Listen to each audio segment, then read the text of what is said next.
I'll just go according to the people that I can see in the Zoom. Ilya, can you put your unmute your? Present. Thank you. Christopher.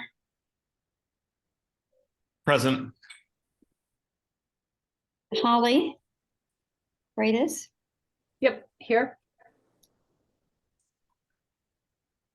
Juhi, are you here yet? And Alex? I'm here. Okay, thank you. Can you see me? I can't tell from here. No, we can't see you. I see an icon. There's a plus and a minus on there, and hitting the plus doesn't seem to get me on the screen. I can see you. Well, that's probably quite sufficient. That means you can Hi, see. have you signed Okay. into the advisory board meeting? Ilya, No, hi. could you mute? Yes. Ilya, could you mute? Could you mute? I just muted her. Oh, she unmuted herself. Sorry. Okay, now she's muted again. What do you need, Jody? Nothing. I was just muting Ilya for you, like you asked, because she was on the phone. Right. Juhi is trying to sign in and evidently has been having problems signing in. So she's going to try to sign in with her phone. I had to cut and paste the address into my browser. And I Sorry see about that. Drew is here. Present.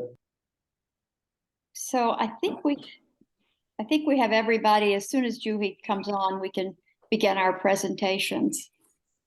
So We need to. Susan, Sorry. Susan, be mindful that for 5A, Drew, who worked on it, and Yes, Ilya, I who am. was here, have to recuse. You need 6 members for a quorum, and without them, you have 5. If my count is correct.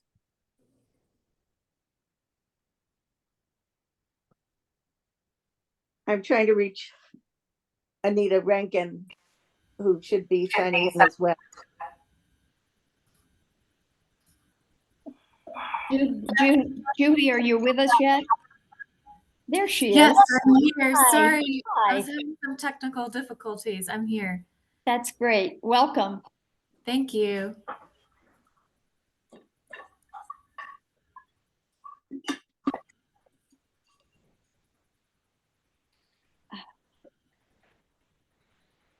So Susan, you can go ahead and do the minutes, and if you want to, you can take 5B first and wait for 5A until Anita shows up.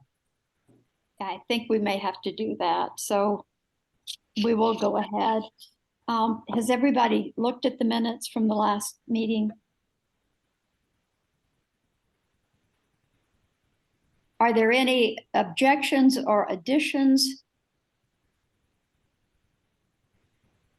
Okay, all in favor, raise your hands so I can see 1, 2, 3, 4, 5.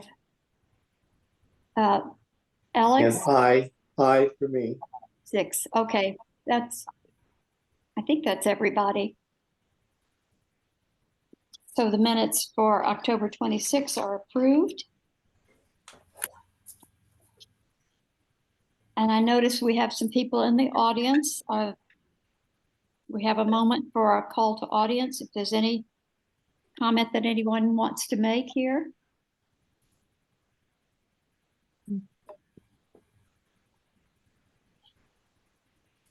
Okay, Jody, would you talk to us about item 4? The question about Yes. meeting in person or as a hybrid or virtually? Yes, so the city clerk issued some, what's the word I'm looking for? Guidelines as it relates to meeting and when to meet, how to meet. And so we'd kind of discussed it a little bit at the last meeting, but if you want to meet in a hybrid format, you would need to vote. We would have to have the facilities to be able to do that. So Wi-Fi, so we could connect for the hybrid meeting. Ideally, some kind of surface so that we could project the plans, because we will not be going back to paper plans. Or you can also just meet wholly in person, or we can stay in the current format virtual. And if you want to do it at a later date, like you just want to continue to meet in a virtual format right now, and then maybe reconsider doing hybrid or in person at a later date, you're also welcome to do that. Ilya, you had a question? You know, when we get a project as complicated as AEP, and to be sent and to try to review and coordinate any kind of comments on that, and not to have a hard copy is almost impossible. I spent 2 hours just going through number by number, item by item. I think that it is a mistake to not require specifically for very complicated projects a paper document that's readable. I will pass your concerns along. But I can tell you now, we don't even in the office get paper documents anymore. All we get is electronic. But I will definitely note your concerns. So if the opportunity comes up to have paper, I will let people know that, upper management know that you had concerns about complex projects. Right. And the other question I have is that looking at the materials that we normally receive for projects, we have actual photographs or renderings of exactly, not just the technical drawings, but of exactly what the appearance would be of the various proposed projects or elements of the projects. And we don't have that with AEP. An AEP is a different project. I mean, it's not a house. It's not a contributing structure. It's not a new construction that's being proposed. It's a temporary format. And if it is something that this is not part of that discussion yet because we haven't gotten to that project yet, but technically you can ask for that information and continue the project if that's your prerogative. I think we have, and I think just in reading code, understanding that the character of an HPZ depends upon, to a great extent, the integrity of its buildings and streetscapes. And the project is primarily streetscapes. I think it's really vital that we have those things. And understood. And you probably want to hold those comments for item 5B, because right now we're just talking about virtual, in-person, or hybrid meeting. Okay. I've not been able to get in touch with Anita. She had not indicated that she wouldn't be coming, but I know that in the past she's had difficulty signing in, but she's not answering her phone. So that's the best I can do. Well, Jody, please advise if we don't have a quorum, there's no point in moving forward with those items. We have That's only for one. Yes. Yeah. So you have so be that as it may, yes, we have a quorum for 5B, but we're still on item 4, which is the hybrid meeting format, or in person or virtual. So I don't know if you want to continue to discuss that item, or do you want to stay virtual? You had questions about it? I will say that I'd prefer to keep it virtual, because it means that we're able to, we have so few times that we need to review things, and we're able to, as difficult as it is, and I take Ilya's point and I agree, it's very challenging to look at a very, very small format set of plans where you have to use a magnifying glass. But I would prefer to meet virtually, and I'm open to hearing comments from others if you have views about this one way or the other.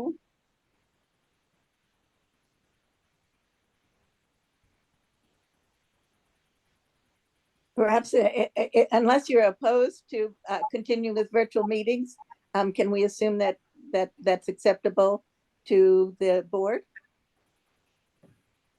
any other preference, or is it acceptable to continue with virtual? Looks like we have one yes. Let's go around again and vote. Drew? I like the online meetings. Okay. Julie? I prefer virtual. Holly? You're Holly, muted. you muted. Sorry, virtual is my preference. Okay, and Christopher says aye for virtual. And Yeah. Alex? I like virtual. Okay, it sounds as though we have a majority opinion on that. So that takes care of item 4. Now we move on to item 5, the reviews.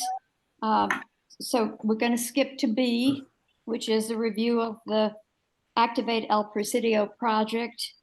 And I'm going to turn this over to who wants to do the presentation for that? Chris? I think that I drew the short straw.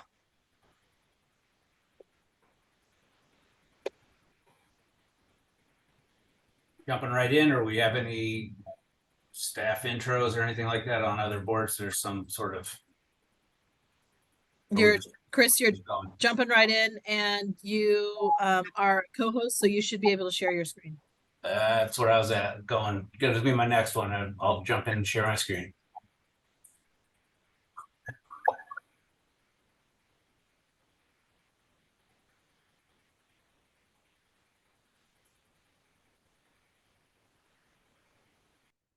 Get this out of my way here.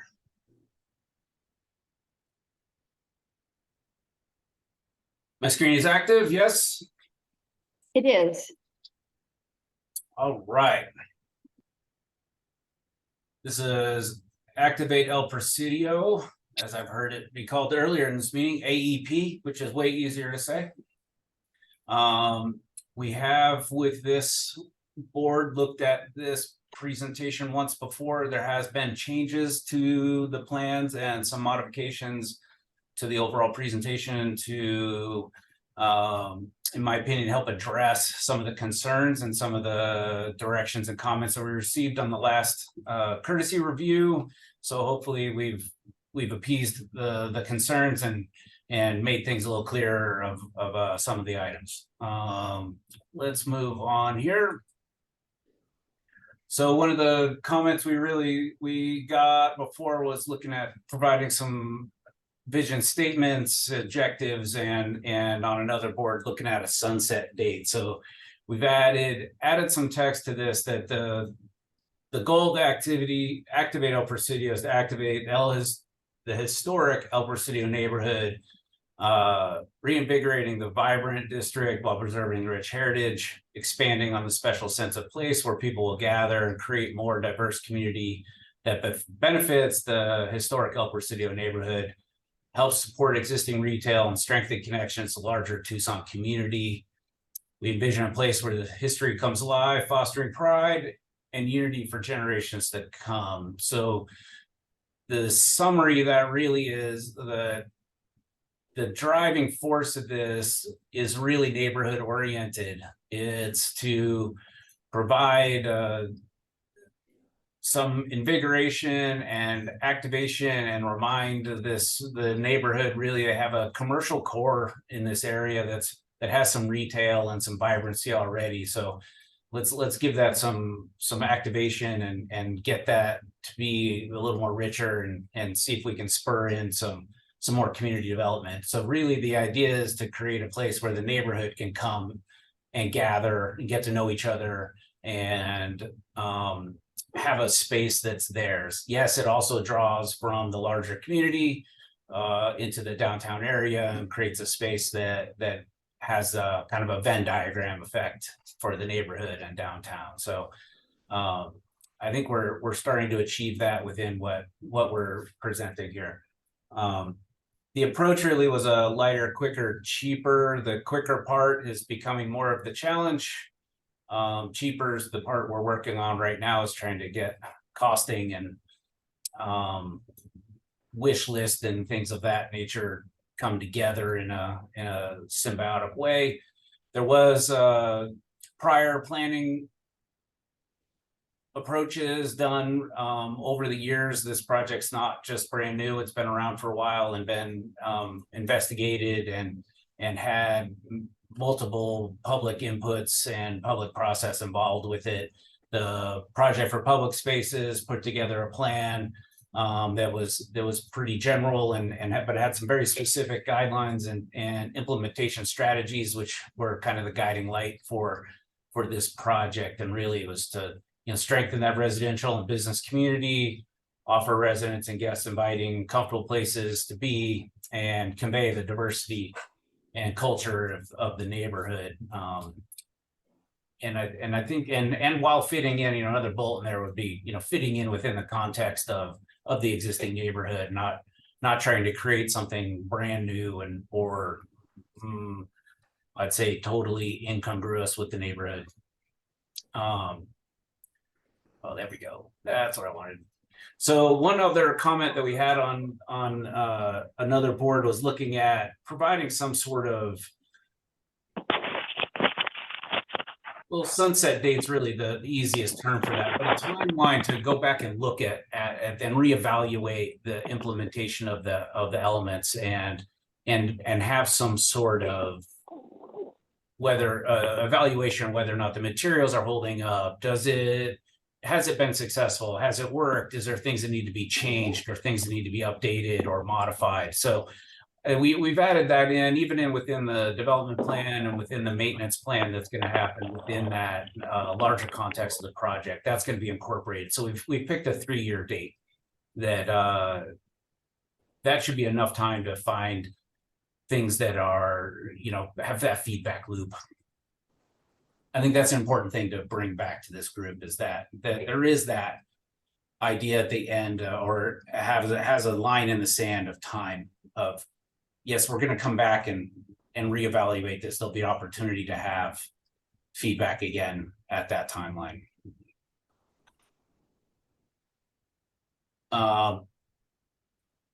These are a couple of items that we didn't have in here before, so that we've added back in. Really, we did a larger site analysis of the neighborhood, and it got really into in depth. But I decided to take a couple slides here, looking at existing tree canopy and the way the water flows to the neighborhood. Not that we're affecting the water as it flows to the neighborhood, but it was a consideration as we were moving through this. But tree canopy definitely was, and it's if you look.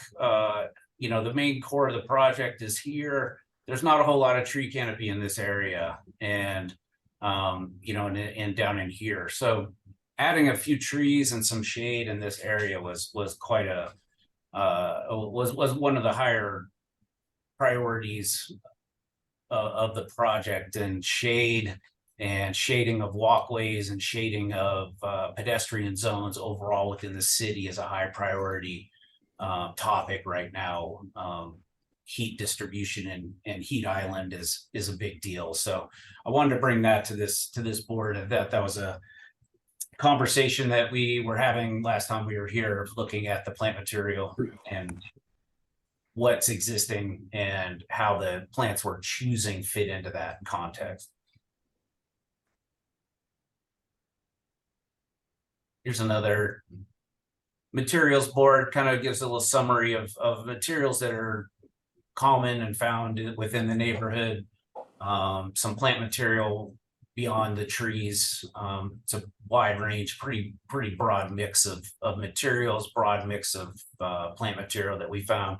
And we're trying to stay within at least honoring some of that, but not being totally copycatish of it, so that we kind of blend, but are not trying to pretend we're historic, because none of this is historic. All of our stuff is brand new.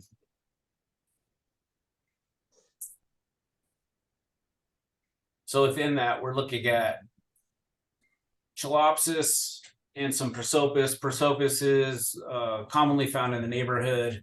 There is a variety Leslie Roy, which we're leaning to, which is been a propagated variety. It has a little higher of a branching canopy so that it's a little more pedestrian friendly. It doesn't have as low a branching pattern as a typical mesquite. We've had success with them in pedestrian areas. Chalopsis, I want to bring that one into the neighborhood. It's not necessarily highly represented, but it does have a good color, and it's an easy tree. It's becoming more and more popular. Again, the varieties are almost limitless these days as far as color and seed pods and non-seed pods. The new varieties that are out now have been bred to not have that seed pod, which was the major kind of cause of litter from this tree in the past that made this tree a little less common, a little less of a high role player in Tucson, but now it's becoming much more popular. Basic ground covers and colored plants, hardy, no real irrigation needed for these once they get going, and we'll provide some color, a little bit of texture to some of the planters.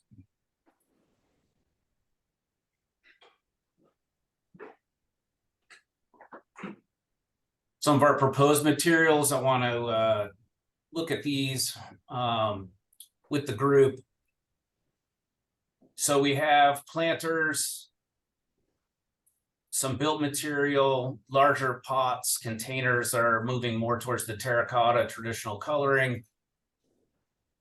Pretty clean traditional benches. We're going to use a couple wooden benches in a couple strategic spots that we think will be useful, or have them be fit in. A couple of lighting tree lights around the museum. I wanted to focus this one really a little more on the coloring of the street patterns. We're started developing those a little more, and those are starting to be in progress. So I wanted to just bring this through to you guys. The colors you'll see on the plan are more representational of just zones or types of patterns instead of drawing the actual patterns on the plan. It's just a little more representational. So if you see the yellow pattern, that's mostly at street corners and where you have bump outs, and that we're looking at more of a diamond or a zigzag pattern that relates back to the top edge of the band of the dome. We have blues and reds. They will end up being a little more of a diamond or an offset square, which is more of this yellow and blue band of the dome. And then we have the green areas, which are straight rectangular grid pattern, which reflect back to the main body of the dome. All the patterns, colors are all going to be directly pulled from the historic dome.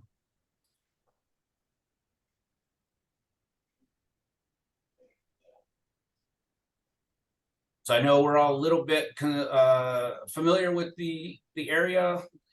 There's a lot of different spaces. They're not all contiguous. They do touch each other in a lot of spots, and they do actually blend into each other in most of these areas, but there's a couple that are spread off to the sides. We're going to focus mostly on the main core area here, which is the Court and Meyer from Alameda to Washington. There's the area here, the El Charro block. Over at the library, there's a piece that's a little disconnected, and over by the museum main entry over on Main and Alameda, there's a couple more spots. So I'm going to jump right in. We're going to go right to area 1. So area 1.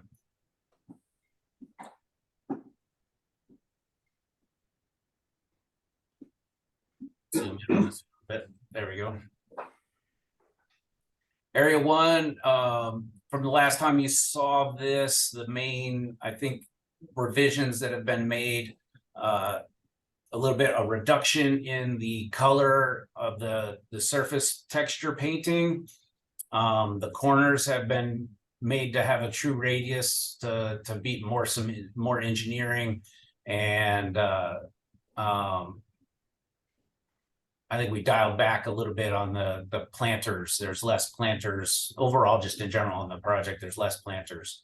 We're still paving out a couple areas along the edges to create the seamless line between the edge of the curb all the way to where there's raised planters all through this edge. Just creates a little more pedestrian zone, a little safer space, so there's not a little tiny spot to twist your ankle if you're walking or standing or having a gathering in this space. We are looking at some brick that we're gonna be using in that area to fill in those spaces. Some wood and steel planters and regular steel planters. Benches in this area are a more of a traditional clean line steel.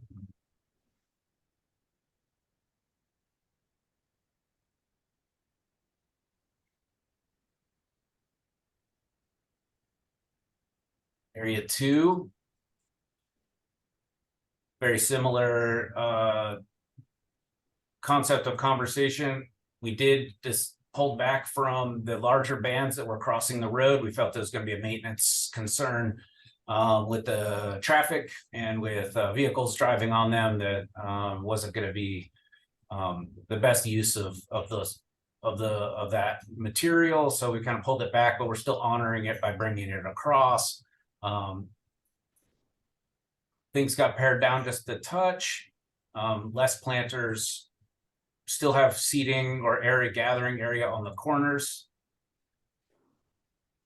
Bike, scooter, or potentially another one of the to-go bike areas here on Tejas. That was still remaining from prior presentations, and some seating under existing trees in this area here. On the just outside of this zone on the museum property. It's mostly about seating, creating a couple bench spots. There's a bench here, some more shade, creating kind of portals or edges to the different areas, creating an edge here with the trees. And just defining spaces with the color. This area does have the overhead lighting just for this one portion right here between where we have parking meters currently, using the parking meters as bases to create the poles, hold the poles. But if the lighting poles want to go away, the parking meters could be put right back on the poles. I wanted to maintain the parking meter locations just for future changes if the lighting decides to be something different later on down the road. You won't have to re-imply or reinstall those at all.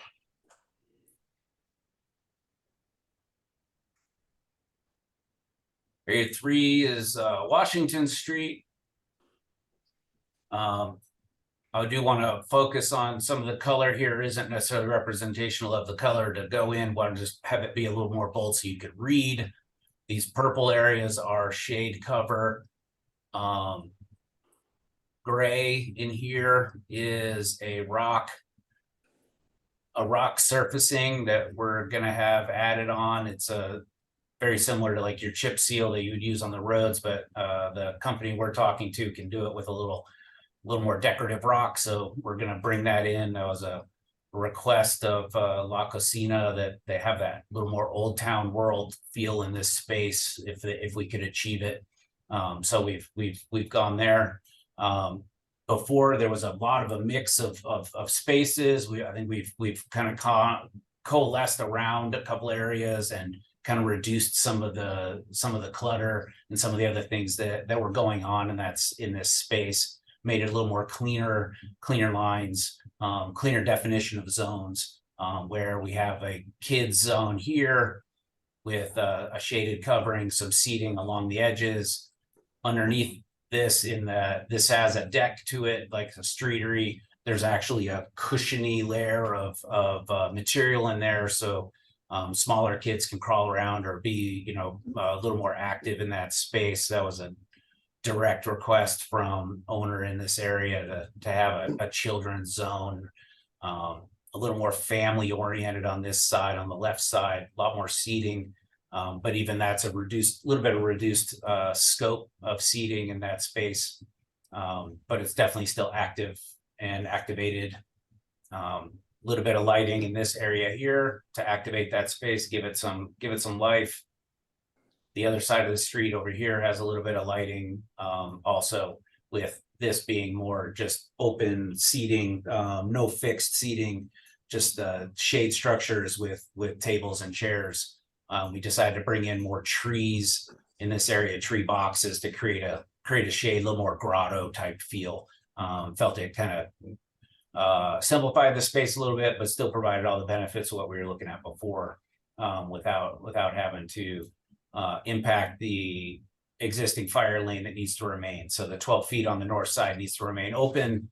With nothing in that area can be fixed or non-movable. So we have to hold everything that's fixed or non-movable to the south side of the street.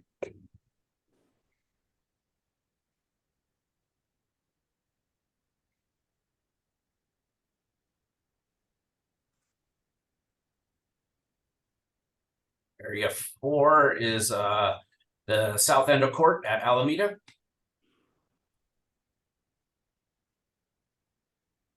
This space saw just a little bit of reduction in scope and size to deal with some right of way and with some other concerns that way of reducing some of the planting area in here that was originally proposed. Pulling back some of the limits of the color and painting in some of these zones, just to make sure the engineering is working correctly, and still using the paint on the sidewalk and pedestrian zones to identify those zones, but also to start creating visual connections between the different areas that we're working in. What else is there in this space? We have the Presidio column that we're developing is going to have some identifying markings and identifying materials, and opportunity for some signage on the sides and on the back of it to create identifying features or wayfinding or placemaking within this zone. Containers along the edges to create a little buffer between vehicle and pedestrian spaces. Those containers will be watered and maintained by Downtown Partnership. At least that's our understanding so far. We need to finalize that a little bit, but I think that's going to happen. A couple extra benches for the existing bus stop, shade tree at that area, a little extra landscaping around there to enhance that. To-go bikes in this area remain where they are. All the other features in this area still remain as they are. Brick in this area, concrete paving on the sidewalks.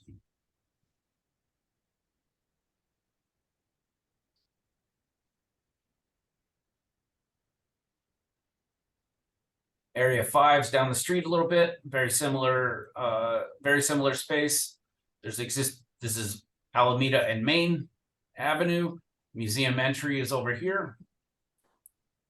So we have a little bit of work over here. We're going to have a Presidio column there to start marking the edge of this this threshold into the main neighborhood, and honor the historic location of where there were markings and entry features.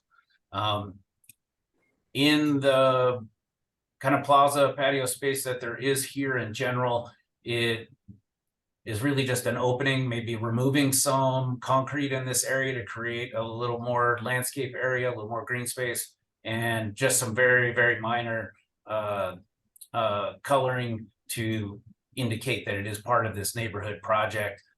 Planters working their way down the street to start creating a visual connection to other areas within the neighborhood. Very, very minor. There's existing benches in here that are going to remain. We'll just pull them out, put them back when they're going back in this space. They're concrete benches that are existing in this space.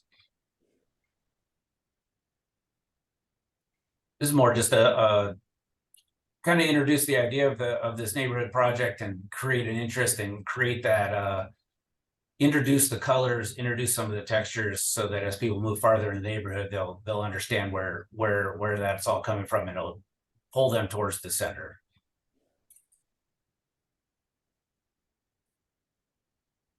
Area 6 is the Museum of Art corridor, we're calling this.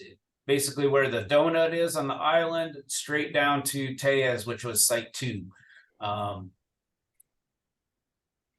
Brick is all staying as it is. Planters stay as they are.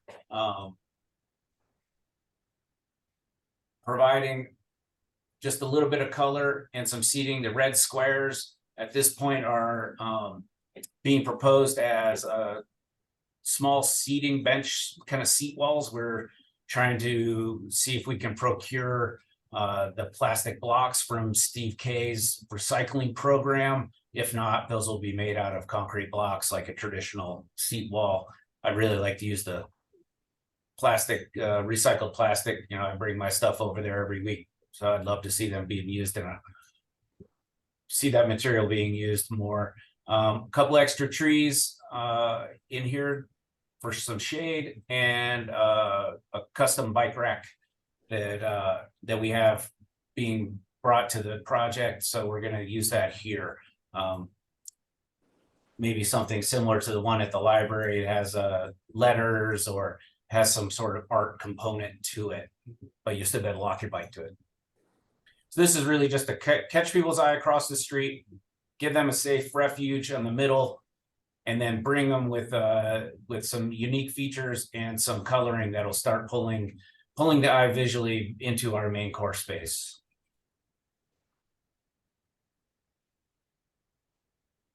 Area 7 is a very similar idea. Very minor touches. Brick banding in this area stays the same. Maybe some minor landscape improvements in the existing beds. All those stay the same. Bringing some color down around the edges with some planters, planter pots around the edges to create a little bit of a buffer between the vehicles and pedestrian spaces. And one of the big ideas in this space is the existing light poles, street lights, getting an inset frame for some mapping, wayfinding, advertising of the neighborhood or events, or lots of different ideas that could happen in that in those opportunities. But those will be a good indicator. This is, you're starting to introduce the neighborhood. You have colors. Now you have a graphic and some sort of signage that can start introducing the neighborhood. Come farther into the neighborhood. Here's the things we have to offer, and why you should come and explore historic El Presidio neighborhood. Pretty light touch in here. Some extra benches. Create some seating, maybe some cohesiveness with the materials throughout the rest of this project site. Area 8, the library. It's that northwest corner of the library. Not much update on this one from the last time that we were here. A few trees, bring some lighting in, that same idea with the lighting pole being added. So that same material starting to repeat itself in multiple locations and become a unifying theme.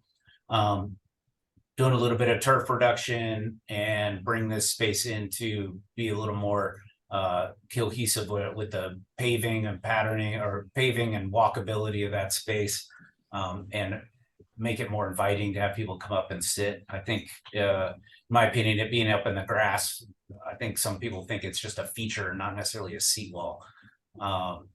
The other component in this space is the red area. We see an opportunity to engage the community, either City High School or some other group. City High School already does adopt a park for this space, so they're the ones that they do volunteer time over here and come over here and help clean up. So I think that would be a really easy lift to get them to become involved and maybe do some tiling or do some artwork that associates with that paving space.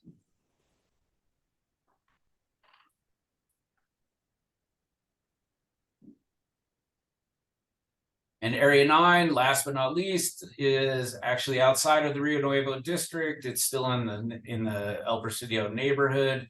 I have dubbed it El Charro block just for the ease, but it's court between Council and Franklin. Give you some background on this diagram. The north half of it is on the right side and it's cut into two pieces. So the south half of the street is on the right, north half is on the left. El Charro is right in here. Corky's office is right here on the corner.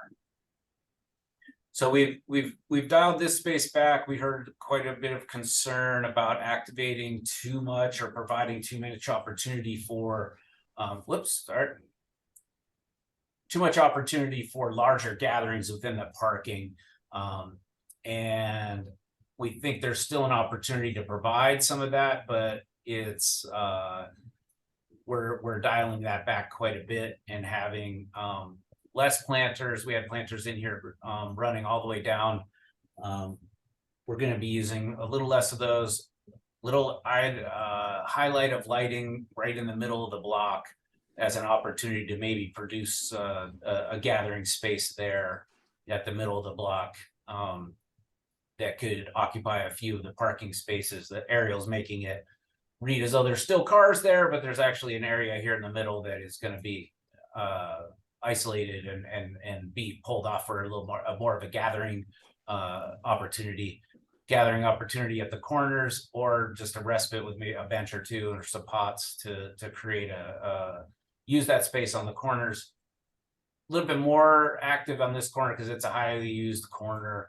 Wanted to bring that idea in, introduce the colors, introduce the pop, and that'll get people to the middle and then get people down to the bottom and then move them farther into the neighborhood.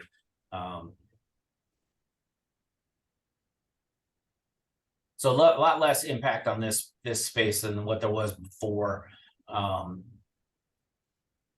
think we had quite a bit of feedback about this area in general that way, and we wanted to make sure we honored that feedback and that we still kept the kind of core philosophy and core idea of what we were trying to achieve with this space and create some connectivity and some borders and some ideas that and elements that help draw people into the core areas of the neighborhood.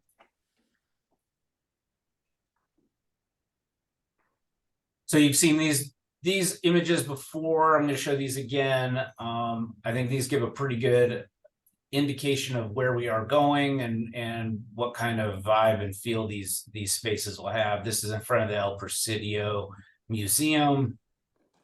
That's a before.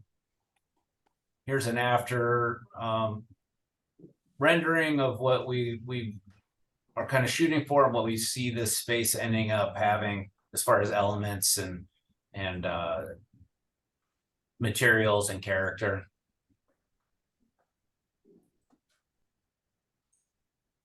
Taya Street, same idea. Is a before picture and an after on that. Some of these rendering, some of the decisions have been pulled back a little bit from when these renderings were made, and so there's the banding across the streets no longer part of the project right now, but still shown in the rendering.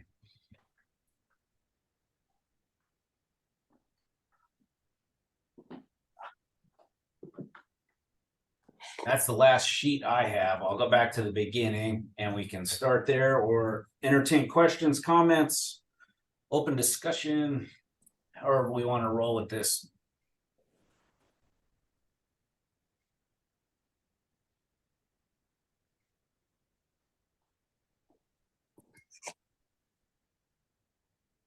Can I ask a quick question before we begin? You are the beginning. I was wondering, this is more for the city. What is our job as the review committee in this conversation? Well, it still falls within the boundaries of the HPZ. Okay. So just like anything else, you're looking for compatibility. You're looking to make sure that it is appropriate. The materials that they're proposing are appropriate to the district. Okay, thank you. Are there other questions or comments?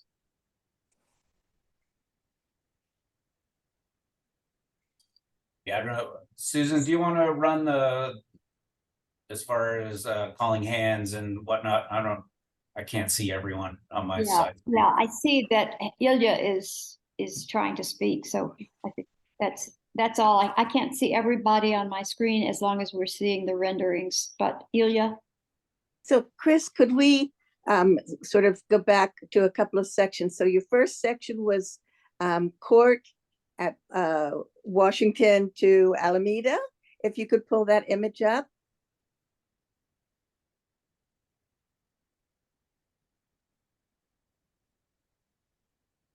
Area 1. Yes. So several questions. In the technical descriptions, it lists planters. It wasn't clear whether the planters were terracotta or cement, but it said that they were going to be colored teal, orange, yellow. And it said the benches would be backless, and it appeared that they were going to be cement benches. Are they going to be metal benches? Are they going to be colored? Same with the planters themselves, the non-metal planters, if you could clarify that. I think we're moving more towards the straight terracotta look. That planter that we have shown elsewhere here, let me see. This one here is more where it's headed. This does have another variant that doesn't have the rills on it, or the banding, that can have color options. The bench has a backless and a backed option. The backless option of this would be the exact same materials and tubing, just not a back on there. And it will be colored or non-colored?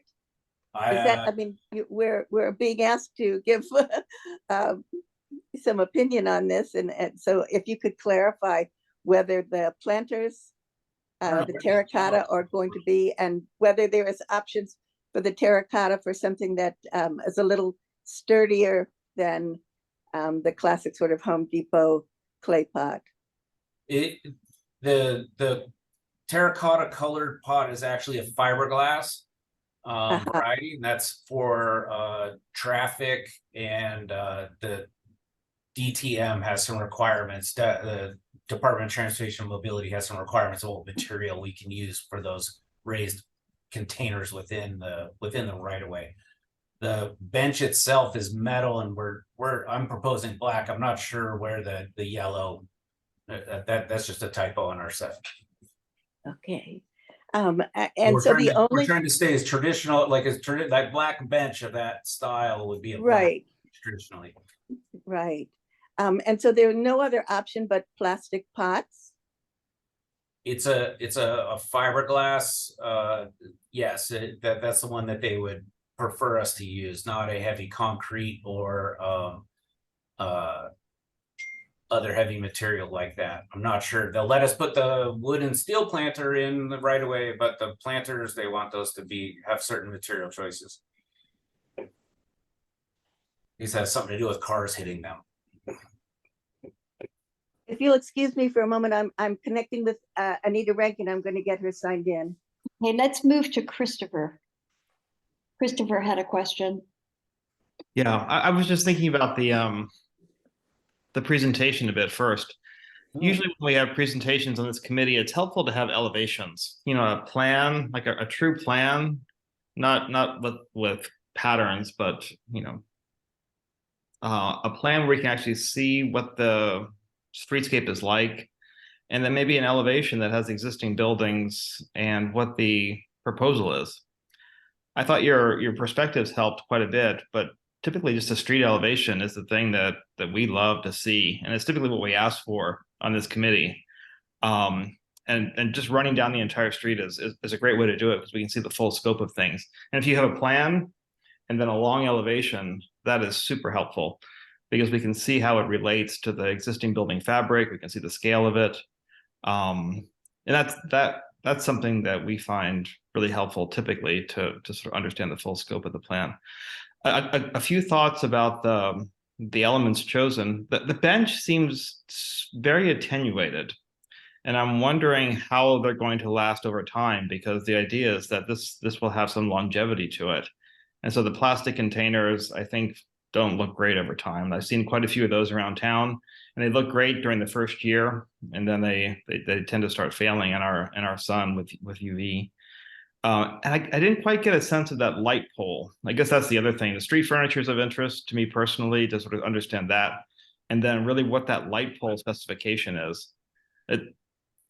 A street section is really good too. I would say, you know, as a professional kind of document, a section through a street is helpful to us. A true elevation is helpful. Who makes that light pole? I don't know that one. That's going to be a custom fab. Oh, it's a custom. Yeah, so the idea is that there's the existing parking meters on these spots, right? And that this would be a kind of work as a sleeve that goes over those light pole, over those the bases of the parking meter, so that those parking meters would be able to be maintained if they want to come back. We're proposing to transition. You can see there's a kiosk on the corner here, transitioning Tejas to a kiosk pay style. Yeah. To open those spaces, to open that up to become more pedestrian oriented space. Yeah. So having, you know, and the poles themselves are based off of 20-foot stick, you know, as the tube steel comes in 20-foot length. So it'd be cut at 15, 3 foot one way, 2 foot the other. You get to have economies of scale on the use of material, and be efficient with the use of material, and create some movement with the lighting fix, you know, the just regular, you know, off the shelf string lighting, nothing special about that product. No, it's holding up string, the overhead lights that you're showing. There's actually no fixture on the pole itself. Those are no. I didn't understand that. Okay. Yeah. They're just holding up some string lighting to create that kind of festive, you know, that's kind of the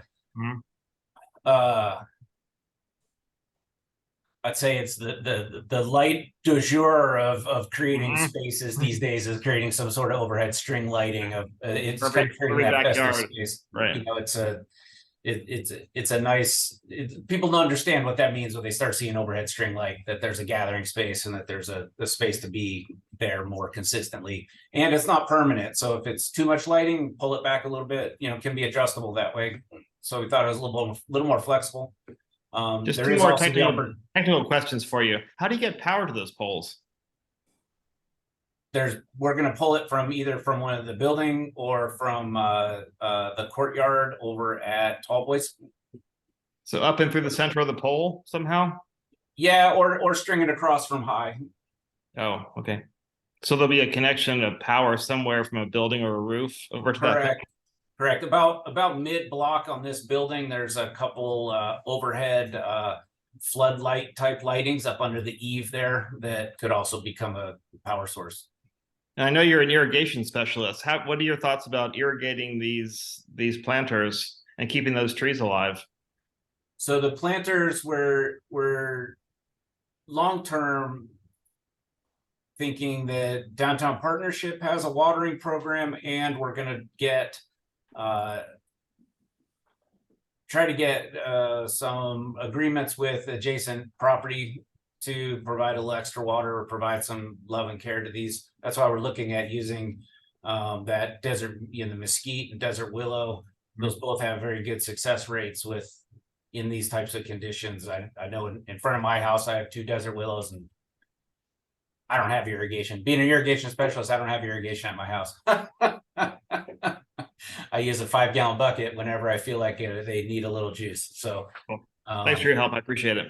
Yeah. Those are good points. And I hope some of these images here that we have at the end of this presentation give some of that. We chose to do it this way instead of trying to do full. I mean, if we tried to do full street elevations and sections for every one of these elements, I mean, that's quite the task for each of these spaces. We're not doing a garage on the side of an existing building, or new doors or windows on an existing building that you have all those drawings already generated. We don't have generated building elevations of all these spaces. So we were trying to kill 2 birds with one stone a little bit with these 3D renders for you guys. Juhi Just Oh, sorry, Susan, just to interrupt really quickly, Anita Rankin showed up at 6:56 PM. Great, thank you.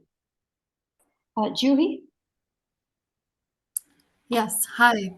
Oh. Thanks, Susan. Thanks, Chris, for the detailed explanation. I'm a resident of El Presidio, so I'm somewhat familiar with these proposals.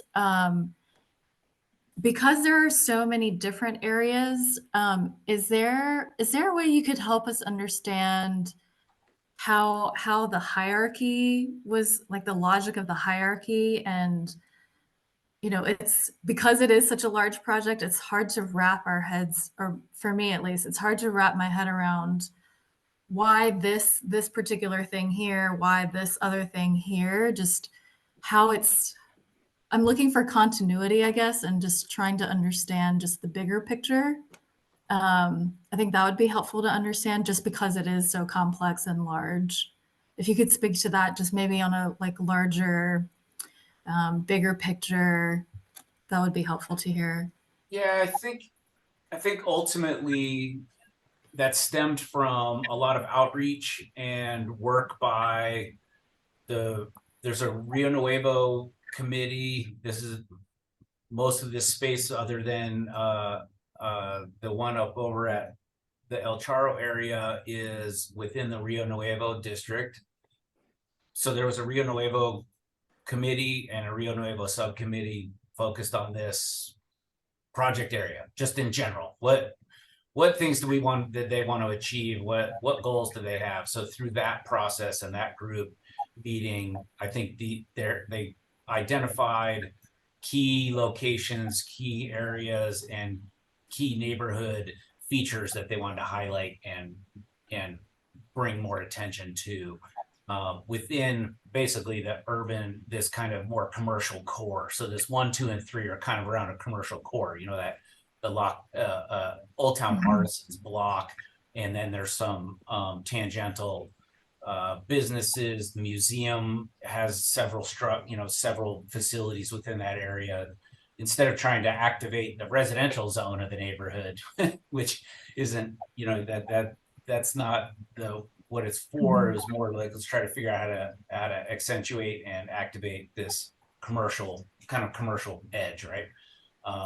So within that committee hired or contracted in Project for Public Spaces. They're a nationwide organization that comes in and does some of the front end. What are your opportunities? What are your constraints? What kind of things could you foresee or try to implement in these spaces to help activate, and what kind of programming could you bring to these areas? So there was a whole nother field report done from them that is available that we can share with you guys if you'd like to read that these areas and the work that we did was based on. So it was kind of that first level of planning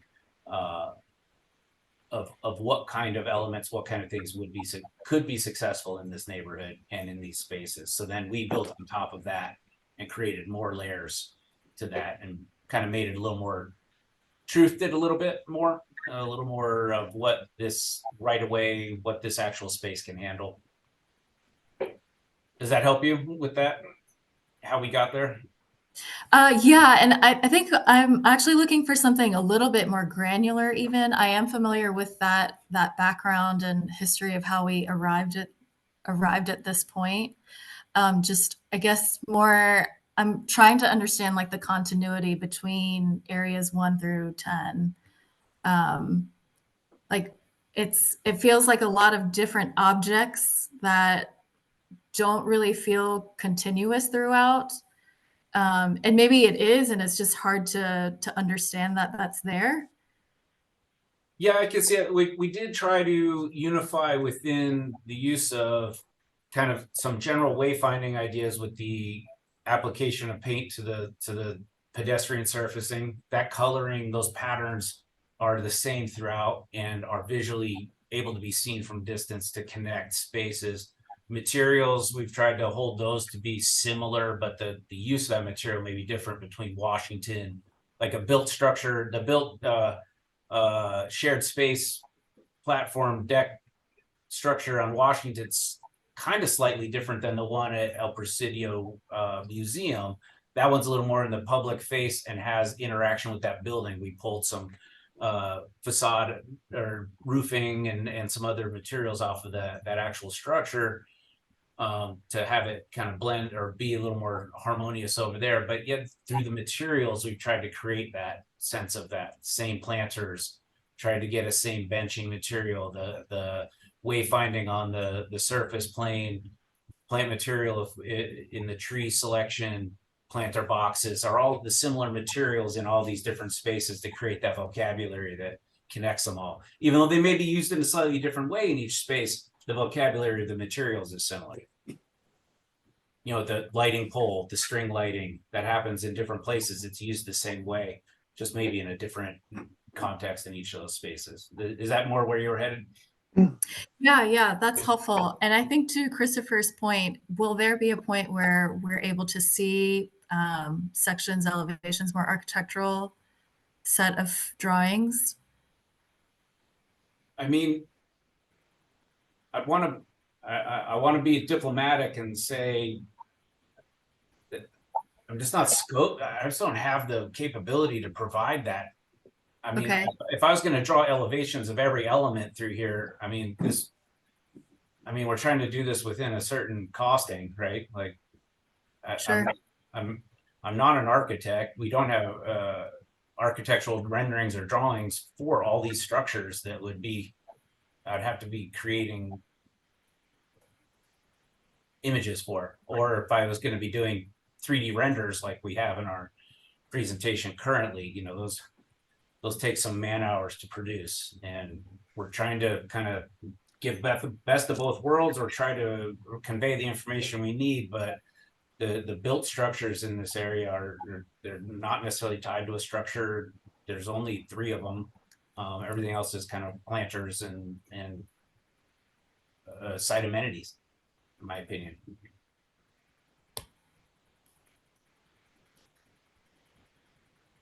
Julie, do you have any further questions?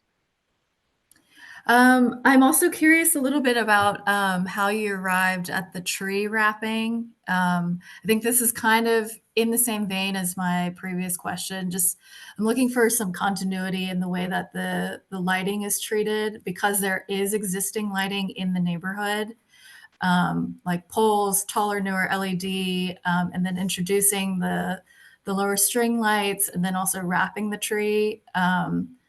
I think ideally there would be something a little bit more consistent, but I understand that you're treating different typologies a certain way. So I'm just curious if how far that was explored. I just feel like there could be a little more continuity. Well, And I understand also that, you know, you're not trying to be historic. This is a separate thing. So it's just another element that we're introducing that I wish there was some more consistency with. Well, with the lighting, the consistency is there's only one type of lighting. There's the tree wrapping, and then there's the string lights. Right. The tree wrap is only in one location. That here, I'll show you that is at area 6, which is the museum. The walkway through. There's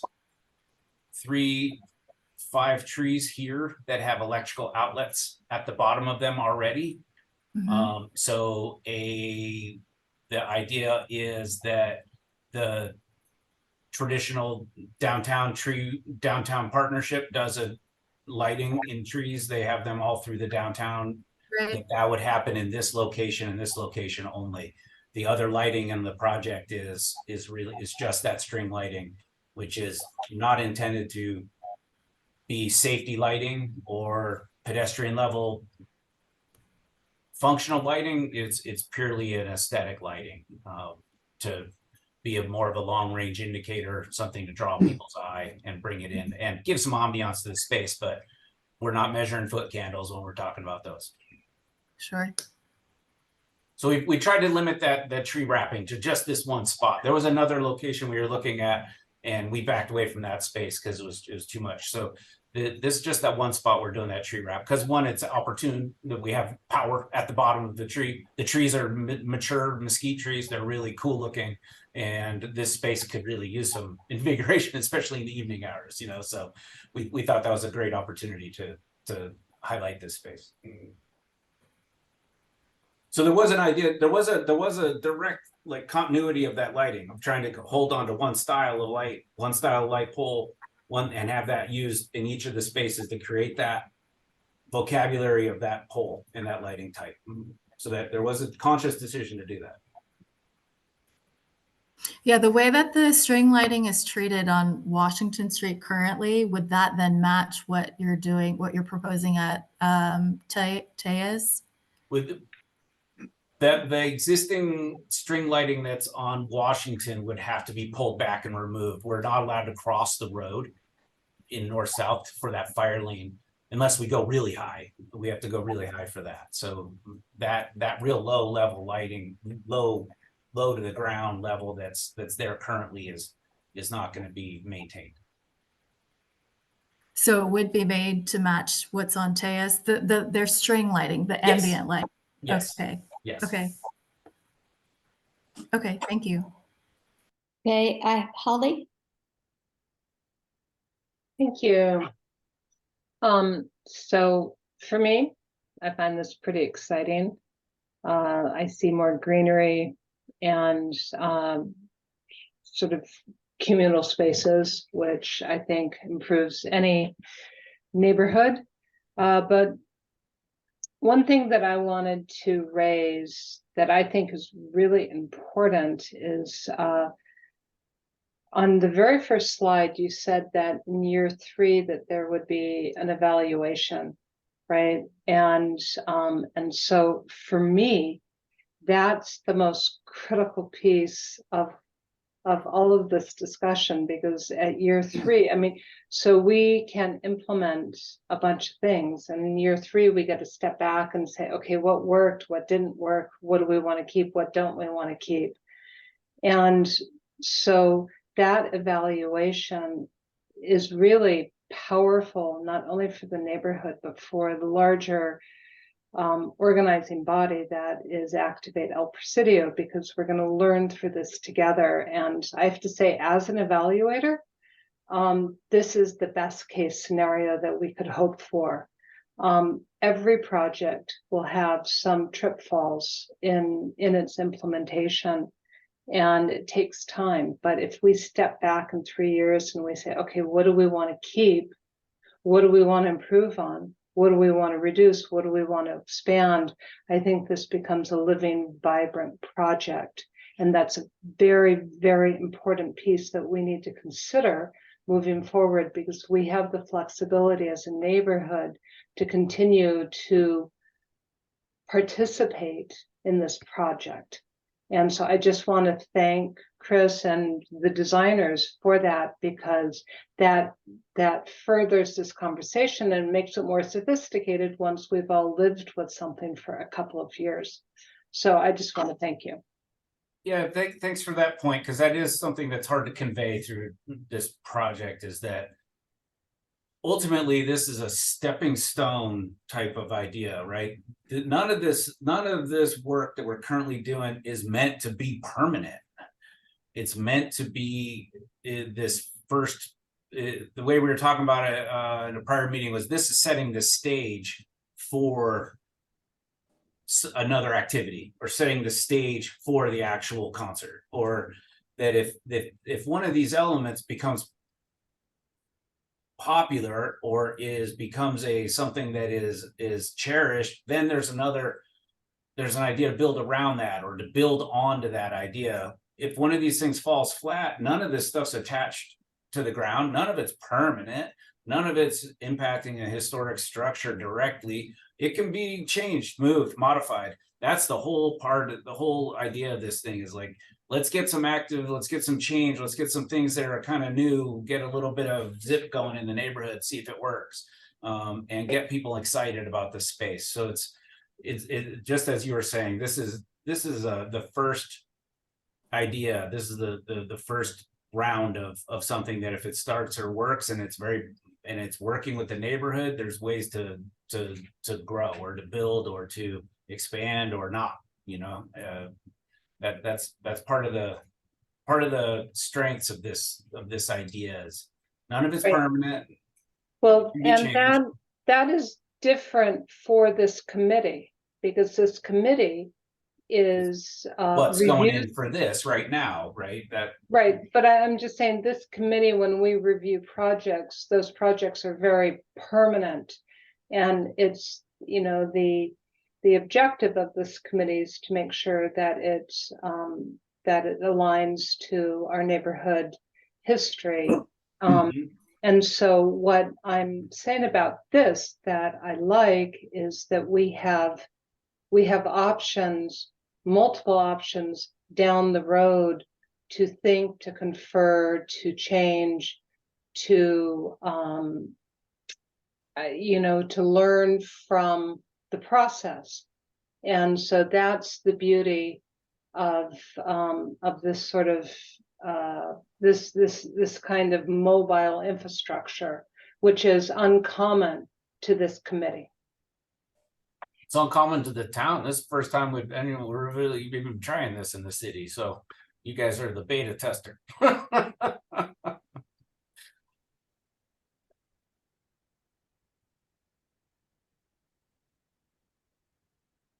Thank you, Holly. I think Ilya has a comment or question. Ilya, you're muted. I'm sorry, I missed some of the discussion in trying to make a additional member sign in. So if looking at court again and looking at the treatments that will be repeated at the corners, Washington and Court, at Tejas and Court, at Meyer and Tejas. One of the things that concerns me is that the extension, the painted extensions into the street then must have bollards, which bear no relation to the historic district, are maybe black and yellow or maybe white and green. I think they're all white now. That the current standard is a white bollard. Right, but they're not very attractive.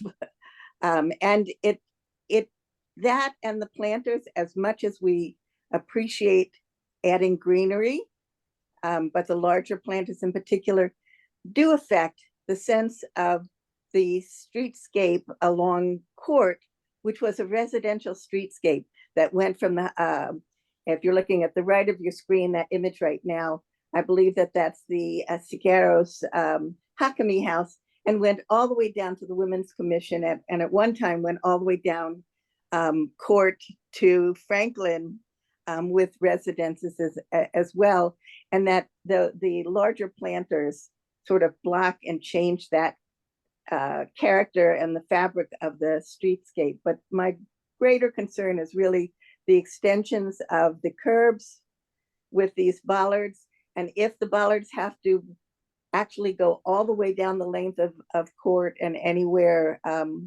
that the streetscape is being expanded, that's a bit of concern. And I understand if it were a safety issue, I wouldn't have as much issue, but Meyer dead ends at Tejas, and Court is a very lightly traveled, physically automobile traveled street. The other concern I have is the type of planter. When we were talking about the acrylic planters now, they don't seem to have any weight. They don't seem in scale to really be fitting to the scale of the streetscape itself. If there is a way to, I am sure that the city also has standards for looking at perhaps cement planters, or certainly a much heavier and longer lasting material for that. And then if we could go to the slide for Washington, the closure between Meyer and Court.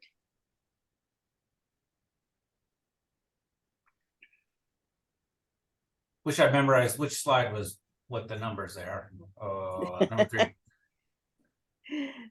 So I greatly appreciate that the some of the street texture has been changed, though I am still concerned. I think the aggregate, at least consistently through 3/4 of the street, is appropriate, but we are looking also at AstroTurf, and that the visual, as you look, imagine positioning yourself at the west end to your left, looking at the diagram of Meyer, down or up Washington.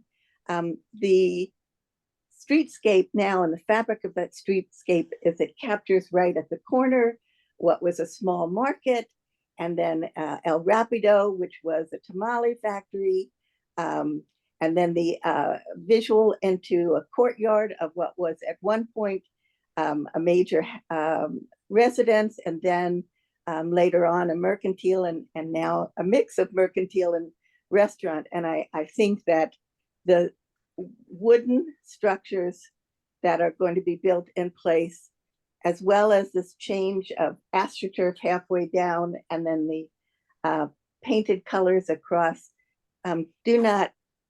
they impact the sense that of the street as it was lived before.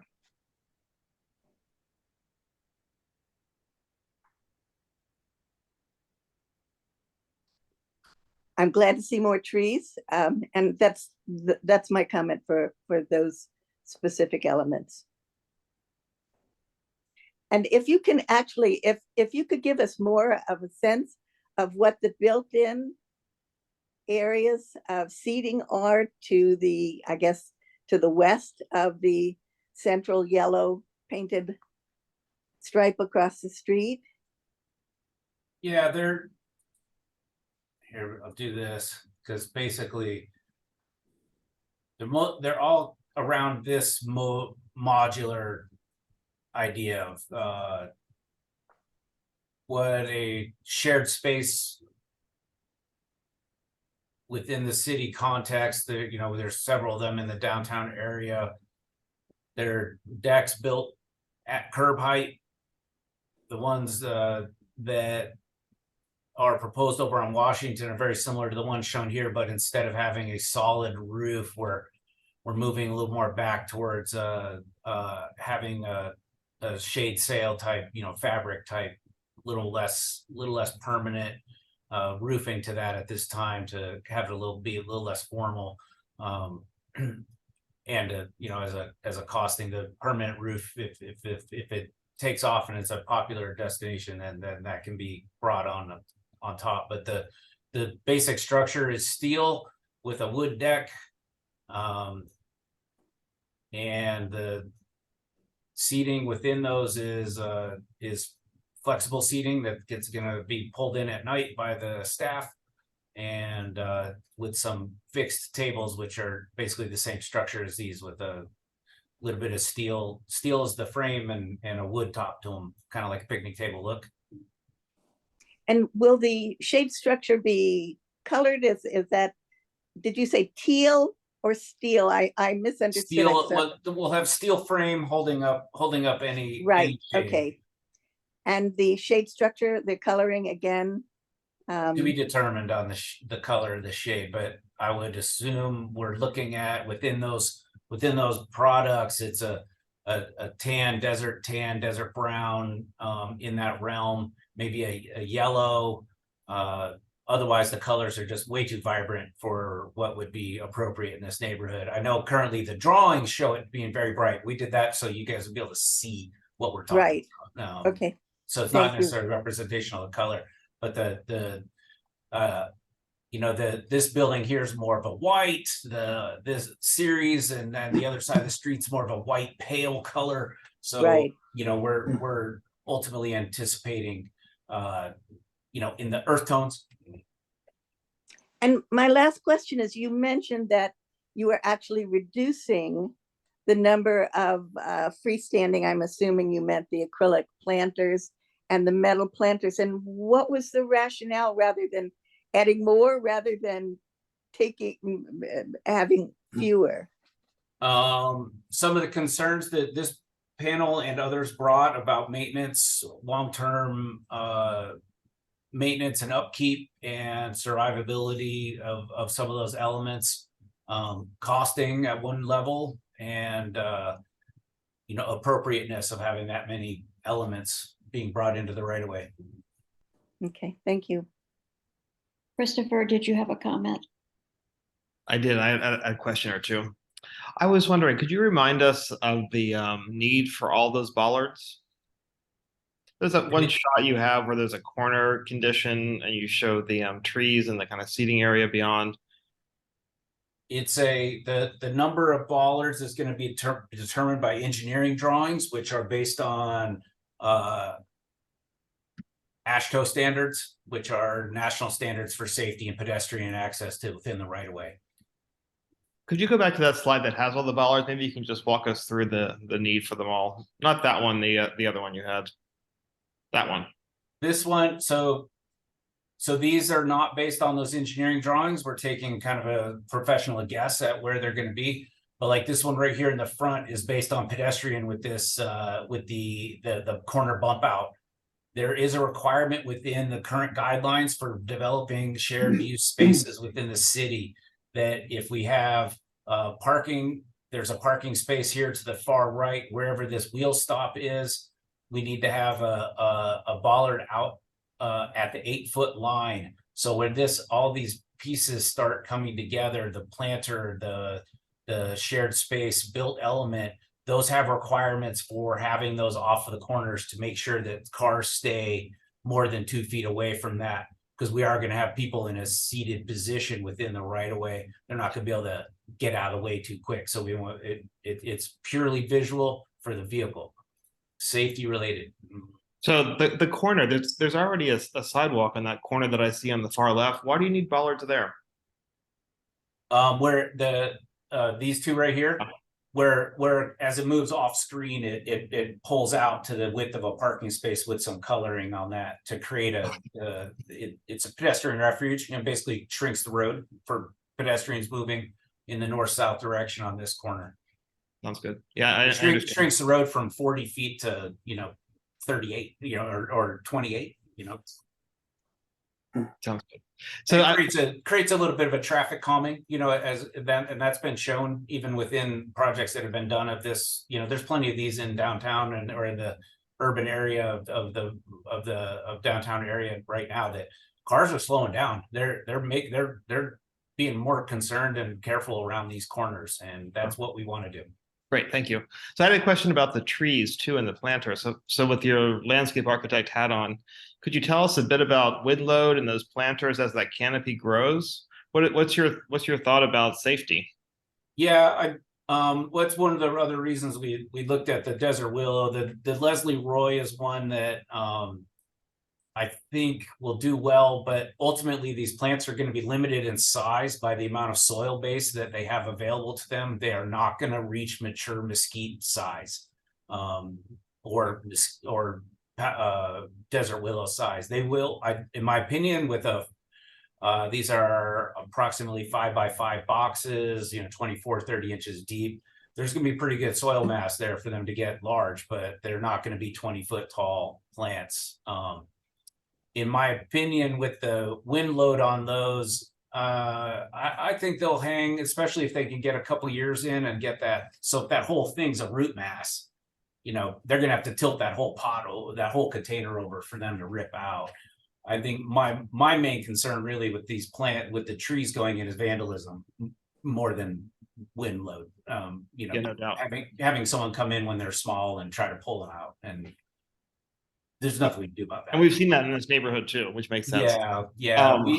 We have done other products on projects that have a little more robust fundings of doing some strap downs that go over the root ball that attach to the bottom of planters like this. I don't think that's appropriate here, but because we could probably replace this tree 10 times by the time that the return on investment of that strap down comes I out. just wanted to get your professional advice or opinion. So Yeah, the last comment is yeah, I totally agree. You should be cost effective with how you use your fee. One thing that we often do in projects that are fee challenged is maybe just use a photographic elevation. Just create an elevation of buildings, which actually shows the richness of the streetscape. And then with Photoshop, you just make additions to it.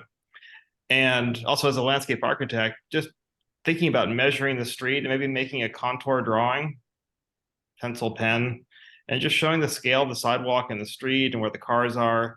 And maybe like what that space is where those people are standing between that tree and the existing building. Like how big is that?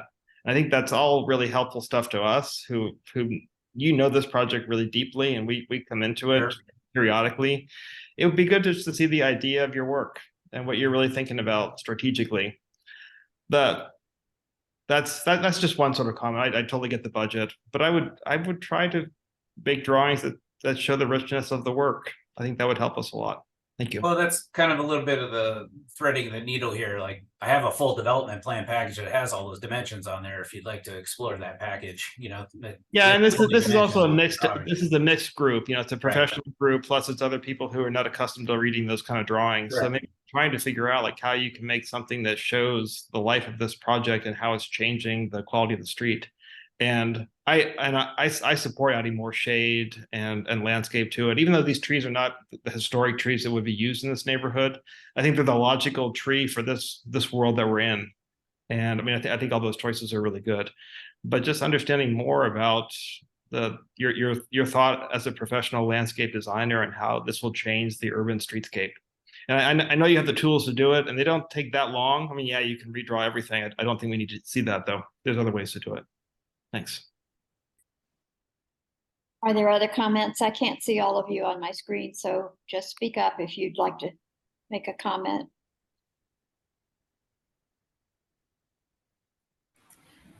I know that there's a lot of concern about all these temporary structures, but with the trees, was there ever a consideration to allow those to be permanent? Just because it seems like, we're limited by the size of the planter, but I think shade is a really important thing, not just for this neighborhood, but the greater Tucson desert community. Is there a consideration for that? I think that comes back to that layering and the implementation of if that shade becomes part of the fabric of this neighborhood, then yeah, that could be revisited. There are archaeological concerns, there's irrigation concerns, it's within the right of way. Care, maintenance of that, if it starts going into the ground, becomes a different conversation. But I don't think there's anything excluding those from becoming permanent features within the confines of this project.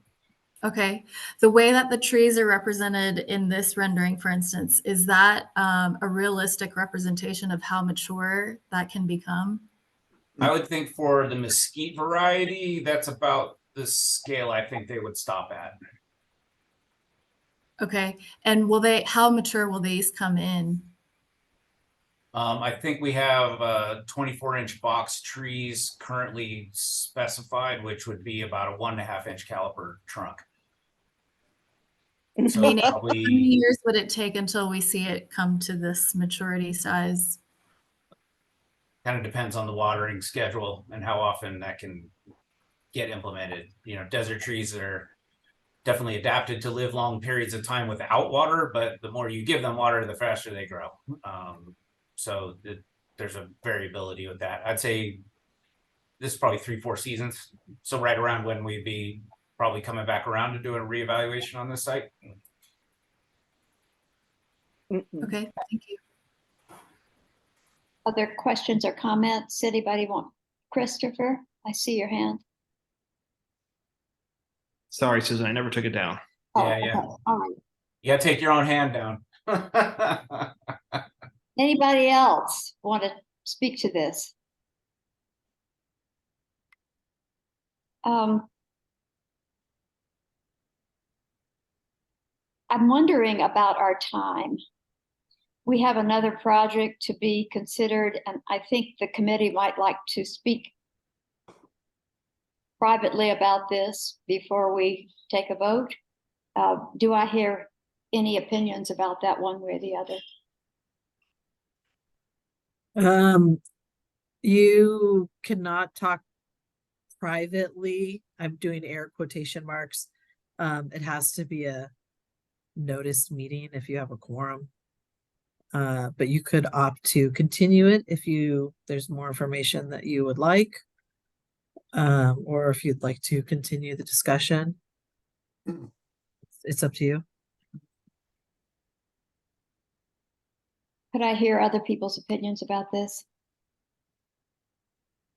And other boards can go into executive session. Now, you look at the Rio Nuevo board and go into executive session. We hear the presentations from the applicant, and that's the way it had been done in past reviews as well, that was an option. That is a good question. The executive session is typically noticed on the agenda if they do the executive session.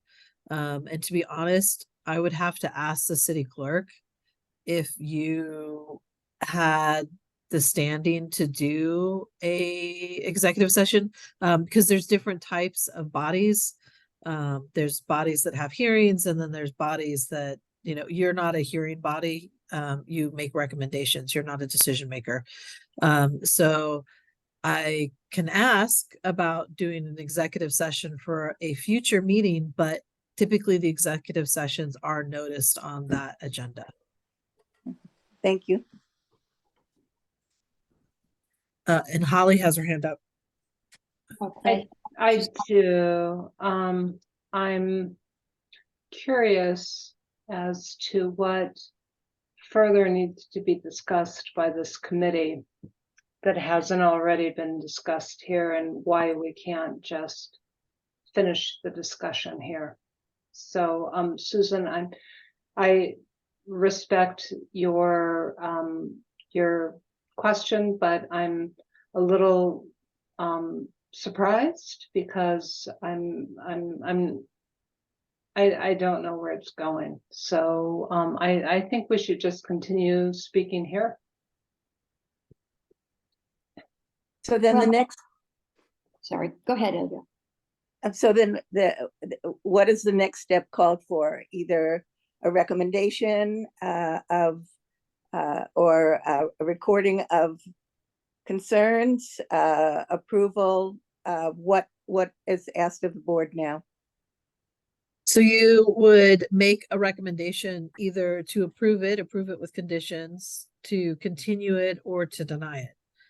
If you want to continue it because you have some concerns that you would like to be addressed, I would recommend that you are clear in what it is that you're wanting them to come back with, so that they understand what they have to either revise on their plans or be prepared to answer or research or whatever. Right. Thank you. All right, then I think we're ready to call for an expression of views. I'm going to just go through the members and ask for approval. If you have any conditions you'd like to raise, we can mention those, and we'll see where that falls in a vote. Holly? So I approve this proposal, and with the written condition that in 3 years we will evaluate these temporary structures and decide how we want to move forward. Thank you. Juhi? I'm also in approval. My main concern is regarding the longevity of the trees. I'm not sure how to condition that. I don't know. It's concerning that we would put the effort into it, and even if there is a review in 3 or 4 seasons, how do we preserve that life? that plant matter. So maybe there's a plan that could be put into place, or you know, I understand with all the temporary structures, that's one thing, but I think with the tree canopies, I wish there was a plan for what would happen to them. Should all the parties agree that we want to hold on to those? We could suggest a 6-month and 1-year, 2-year evaluation, and whether there was a need to replace the plantings if they were not thriving. Or we could wait until 3 years because it takes trees a long time and just stick with the proposal as offered. Right, but we don't want a dead piece of vegetation there. So the evaluation would not be necessarily the thriving, but were they staying alive? Right, So my evaluation- understanding is that, and Chris, please tell us that you're responsible for the watering for the next, you're not responsible. Yeah, thanks for kind of pulling me. Wasn't going to interrupt your conversation there. Part of the project and the funding of the project includes a maintenance budget. So there is money within this project to provide maintenance, whether it's downtown partnership watering or there's some other maintenance factors. So we're gonna likely, Rio Nuevo is gonna have a contracted maintenance agreement. And will that be? They're required. 3 years? Rio Nuevo as a district is going to take responsibility within the right-of-way agreement with the city as far as being the maintaining entity of these elements. So there is funding source for that. Right. And I guess my specific question is that for 3 years so that we can maintain that evaluation at the 3-year mark? Yes, that's the understanding currently, is that we would be Thank you. 3 years of time. Thank you, Chris. Anita? Could you unmute yourself? Anita, you're muted. Here we go. From what I've heard, I think the changes look very positive from the last meeting. I think earth tones are good. The movable seating on Washington is good. More trees are good. I think it's going to be really important to get that 3-year evaluation very clear, not let it go 4 years. 2 years might be even better. It will be interesting to see how the paint wears on the streets, especially if the streets aren't improved prior to the painting. And then a question that I had was, when is there a start date for this and a completion? How long would it take to complete all of these projects around El Presidio? Is that known at this time? Currently, we're targeting having an event in January if we can get all of our approvals in order. To do a community event where we start doing some of the painting features, because the group that does that in town is also facilitates public groups, and most of those end up being a community event. And then shortly after that, structures would happen. There likely would be a pause around Gem Show in February just because of congestion and traffic and having conflicts with that. So that would, we're thinking spring of this year, all in, or spring of 2024, sorry. Spring of 24, and to be concluded in 1 year. Did I hear that right? To be what? I didn't hear That you. it will be completed as it looks. The proposal is approved. It would be completed within a year, or I think completed within spring of 2024. Oh, less than a year. Yeah, most definitely. That'd be great. Yeah, all right. I mean, as far as the historical part, from what I'm hearing, there's things that are not historical at all, but some of the changes that have been made, I think, are improvements in toning down the colors and movable seatings and some of those things. So that's all I have to say. Thank you. Christopher?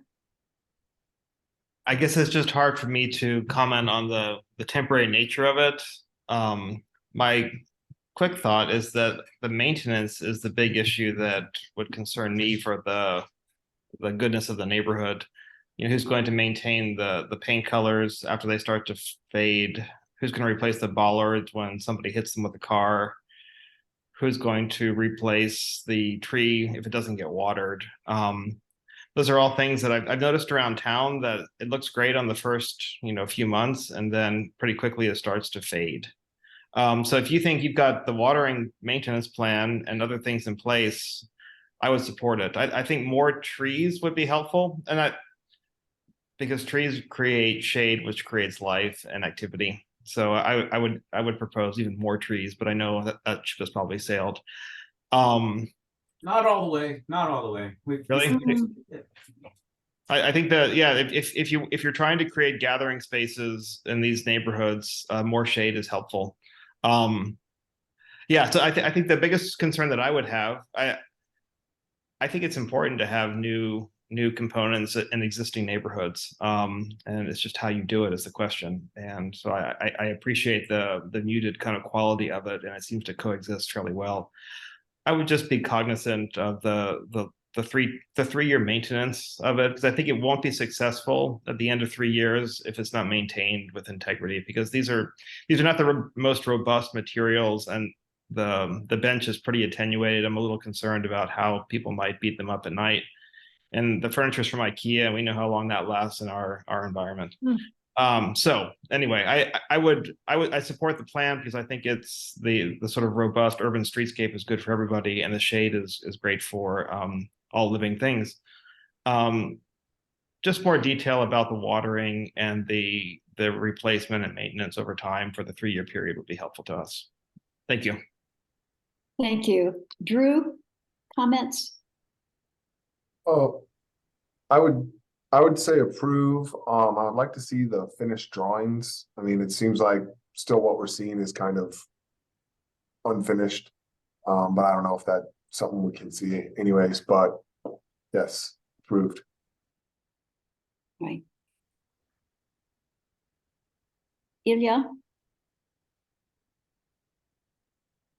Unmute yourself, please.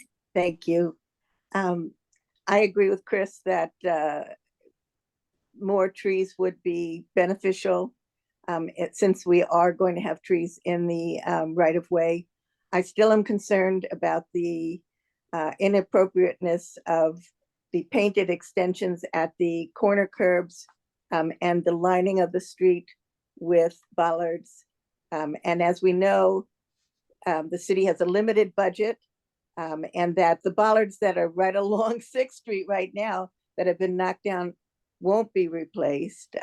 So the bollards to me are of major concern. But in general, I'm in support of the project. Thank you.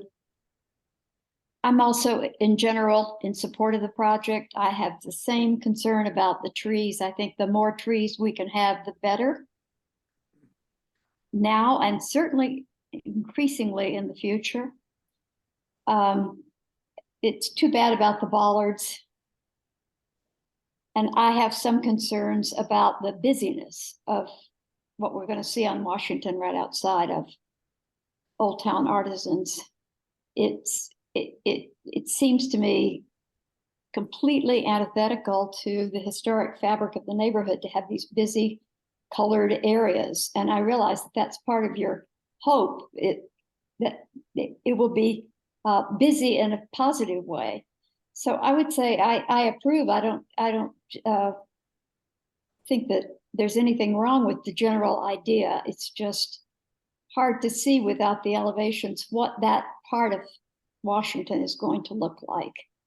But I think what we're hearing here is unanimous qualified approval.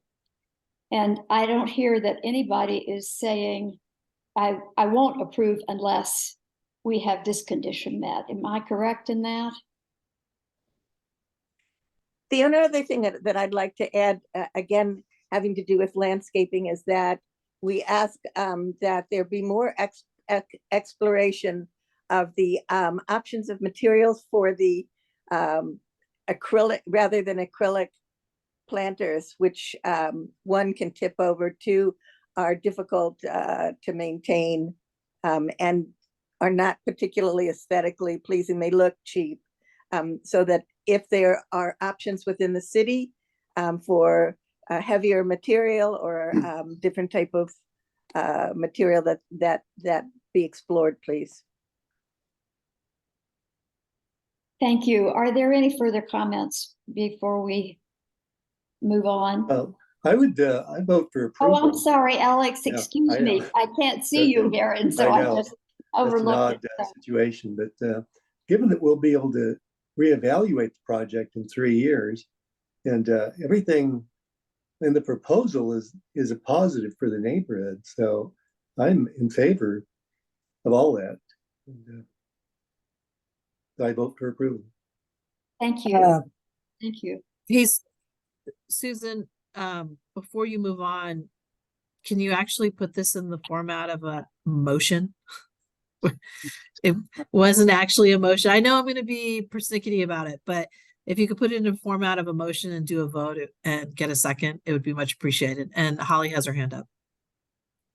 Yes, Oh. I just wanted to commend my fellow committee members on moving forward with, this new idea with some trepidation, as I do. But I think that we have, a lot of choices and flexibility, and we'll reconvene in 3 years. And so I just want to say thank you. I'm very proud to be part of this committee. Holly, would you like to make a motion? Yikes. Somebody else could give that a try if you don't. I don't want to put you on the spot. I'll make a motion to approve. Do you want Is this true? Are you approving with the conditions that were listed by various members in their votes?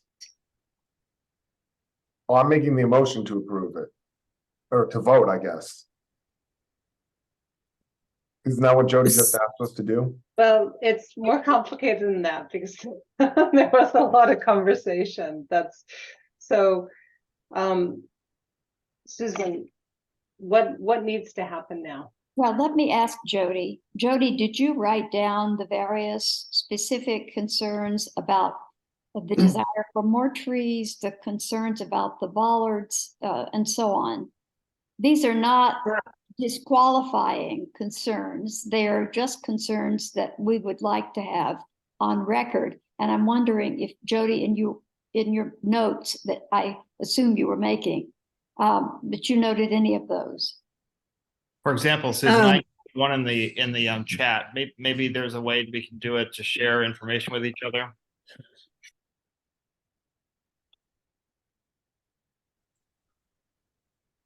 I don't know that everyone knows how to access that, but I think we can begin to list and then add if Jody doesn't have that list, that we are in support of the project with concerns about regular maintenance and evaluation of the trees, that there be a concrete 3-year evaluation of the entire project, that there be some consideration of the options of some other type of planter than an acrylic planter, that the maintenance of the plants and consistency of evaluation be that there be that evaluation. Is there anything else I've specifically left out? More trees. And more trees? Wait, can you The clarify? It seems like there was a possibility that there might be a potential for more trees. And I Yes. think that in some ways, even if they're not historic trees, that preserves some of the historic feel of the neighborhood versus materials that are not native or not that's just my opinion, but the consideration of the possibility of more trees or plant greenery. I think really that's what brings people around, especially with the climate getting warmer and warmer. If we can keep those trees alive, then more people will visit this neighborhood, I think. Yeah. Did you get, Ilya, sorry, Hello? Ilya, can you clarify what you mean by maintenance of plantings? That whomever is doing the watering and the evaluation of the plants, whether it's a downtown partnership, that there be scheduled examination of the state of the plantings and whether replacements are necessary or not. and Ilya, in the chat, Christopher has said, please include three-year maintenance plan as part of the proposal. I think that's Perfect. Good. what we're all talking about, right? Good. Okay, with Jody, did you get the motion then? Has Ilya you articulated it? And yes. Drew made it, but then Ilya fleshed it out. So just to be clear, Drew's making the motion. He's a great ventriloquist. Supporting the project, concerns about regular maintenance, and requesting a 3-year evaluation of the project, consideration of other materials other than acrylic for the planters, maintenance of the plantings, which includes scheduled examination of the plantings and replacement as necessary, and additional trees, if possible. That sounds Did I about miss something? right. Mhm. If you, Christopher? I'm not sure that covers the scope of the 3-year maintenance plan. Maybe I missed something, but that maintenance plan also has to do with any bollards that are destroyed, or somebody bumps into one of the planters, or if some asphalt is replaced and some of the painting disappears or the painting fades over time. I think that there should be something written clearly in the proposal that says what will be done and who will do it. Chris, is that acceptable to you? Is that something that you all can work into this? That is Yep. currently within the proposed plans that are being processed through the city. Good. Can we get a second? I second. Oh, Thank you. Wait, that was you, Susan, right? That was yes, seconding. that was, yes, thank you. Thank you.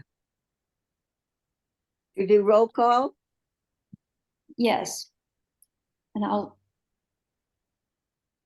I apologize because I cannot see all of you on the screen, but let me just go with what I can see. Holly? Yes, and Susan, if you, at the bottom of your screen, there's a thing that says participants. If Oh, you I see it click on now. that, it Got will it. show you everyone in the room.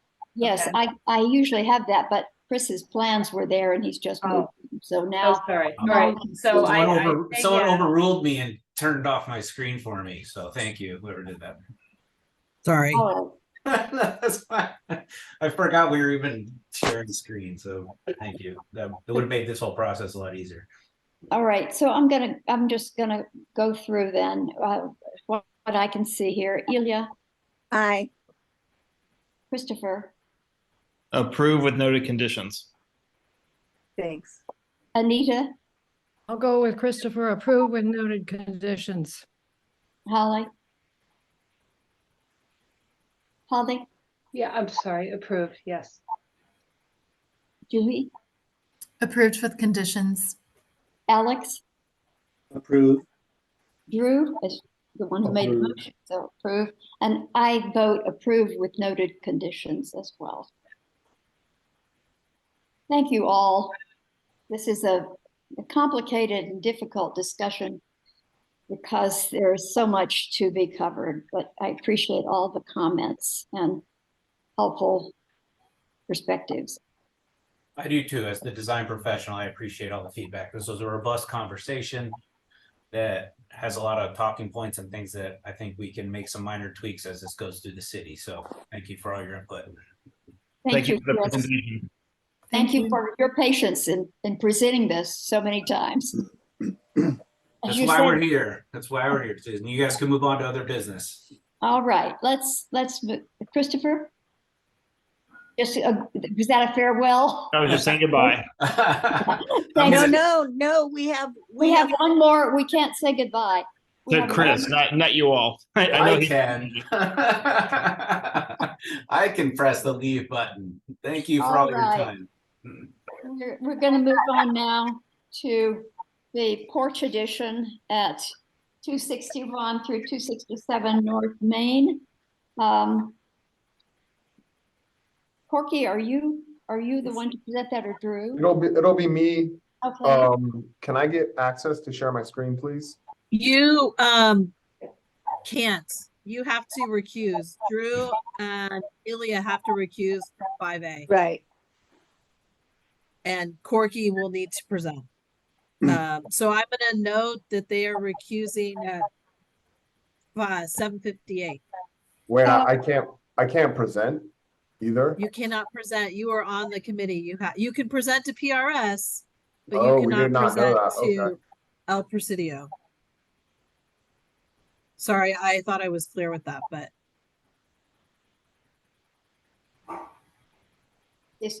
Corky, are Well, you? this is Corky. I will be happy to present. However, I think Robert's Rules of Order says that the recusal can't vote, but he can present. But I think so too. I think so too. I don't know. The discussions that I've had with the city attorney and the city clerk said that they need to be not in the meeting and they have to recuse entirely. That has to go for the decision, but not the presentation. Also for the presentation. This is a conversation I've had with the city clerk and the city attorney. What about, I mean, I was gonna control the meeting or the slideshow here, so. You shouldn't be here at all. Okay. Can I call Corky and tell him where it is on our server and let him present? Corky's on, and if you guys need, as the client and applicant, I can present. Correct. Greg can present.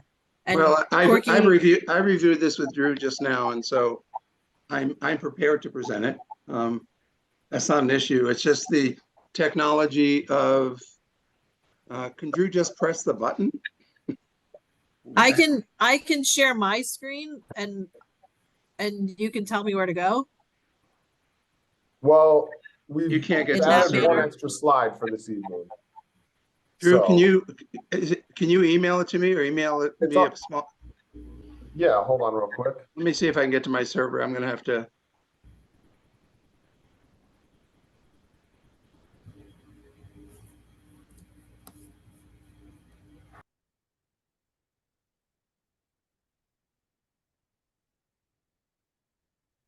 Drew, why don't you email it to me? On it right now. Give me 1 second here. If it's not too big, reduce it if it is.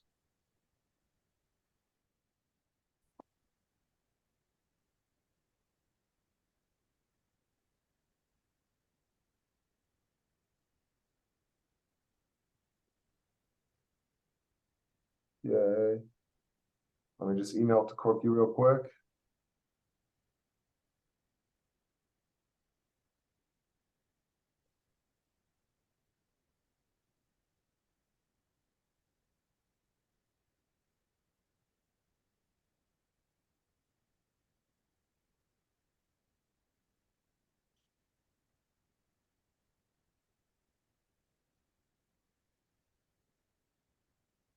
I don't see it yet. Here it comes.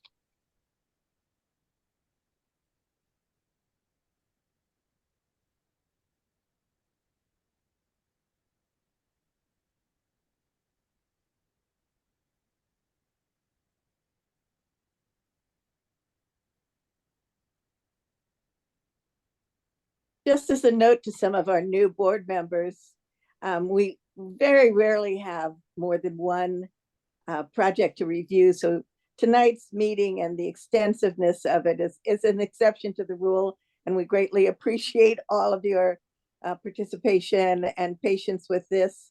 AEP was a very, very complex project, and we're glad to now be able to review the porch project. Thank you, Ilya. I second that.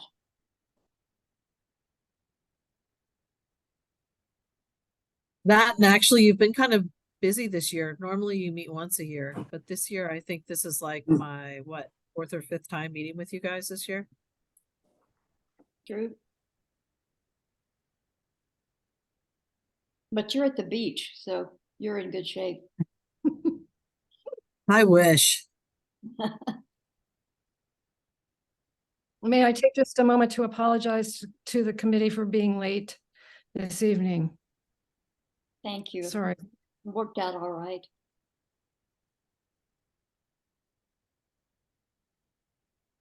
Okay, hold on a sec. I just need to get this out of the way of my share screen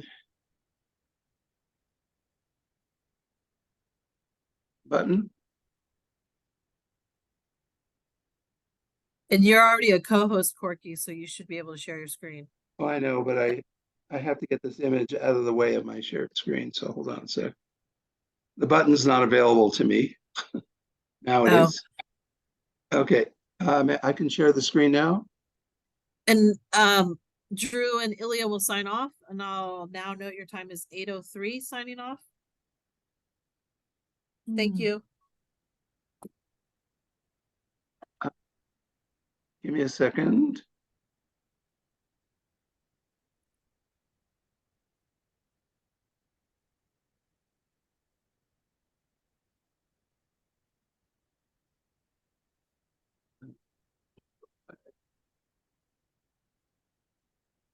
Jody, Yes. as a Ilya? private citizen, I will not be participating in comments on the proposal, but as a You are- citizen, I cannot hear what the discussion is. Ilya, this is a house that you live in and you have a conflict of interest. You should be recusing yourself entirely from this discussion and meeting. You're welcome to join PRS when it's presented to PRS, but at this Okay. time you should log off. I will do. Thank you.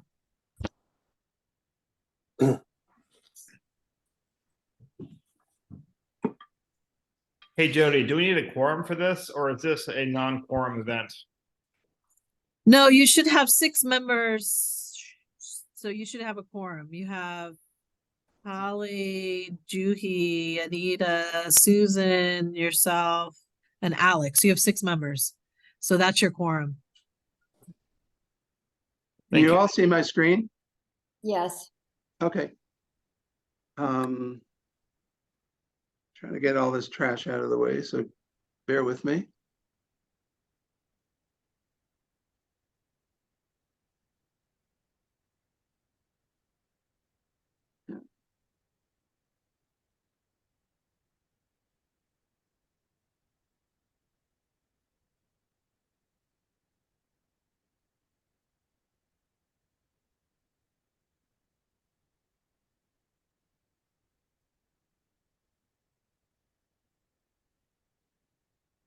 Anyway, I'm going to go forward from here. This is the presentation for a porch reconstruction at 265 North Main Avenue.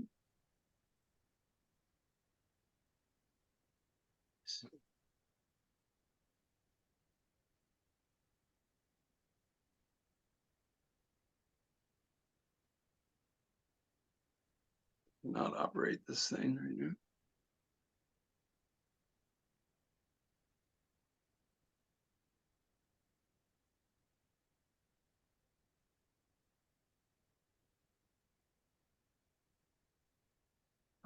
Let's see.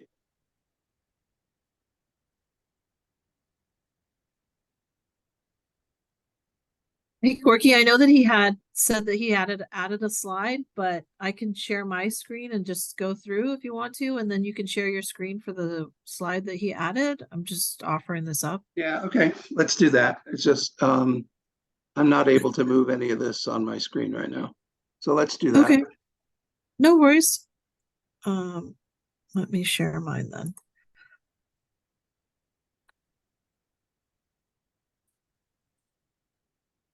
Can you all see it? Yeah, can you go full size then?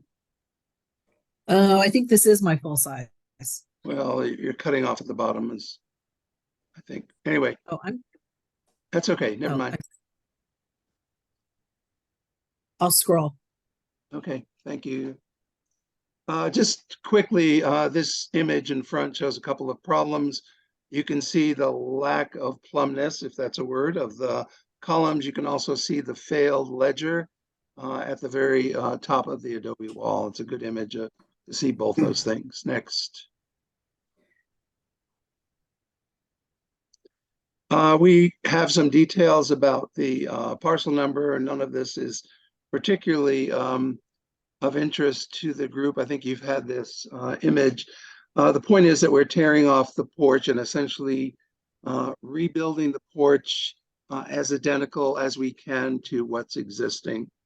The most important thing is that we are intending to reuse the concrete columns, and we have worked out a detail whereby they will be, after the demolition, they will be rolled over, set in the yard, and then eventually put on new foundations with a drilled rod into the bottom of those columns. Next.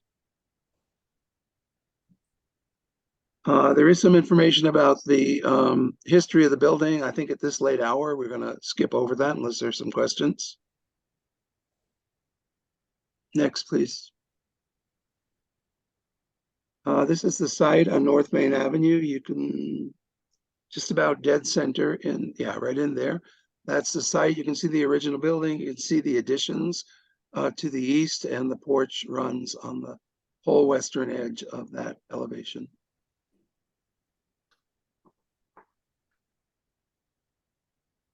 It's a close-up look. Again, you can see the porch just below that. Yeah, right in there.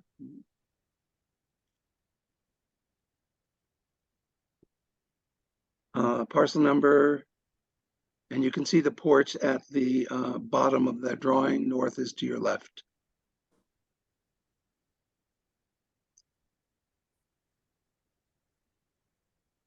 Again, this is a good image of the failure of the roof structure. It happened when there was an attempt to re-roof the roof itself, and the building is being held up by the porch is being held up by jacks in several locations, both underneath the porch and the angled bracket that you can see that Jody was just pointing to. You can see some of the failure. This is the ledger that has failed. Is now the building is adobe, and so that ledger had a difficult attachment to start with and has now failed and is sliding down. You can see water has been coming in through that corner.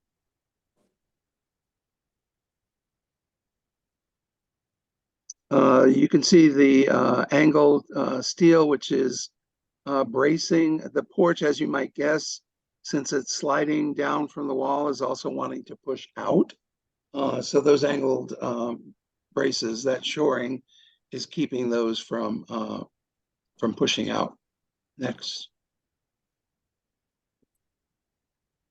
These are the required views for the application. You can't see a whole lot, so we might as well move on. I think we've been clear about what it looks like. It's contributing. Again, this is part of the application requirements. In black, the structure is contributing, as is everything across, most everything across the street and most of the neighbors on either side. It's an older photograph in the National Register when the view to the building was a lot less obscured. But again, you can see vertical columns. You can see the hip cornered porch coming around in a kind of a Z shape as it goes back when it goes to the right. Next.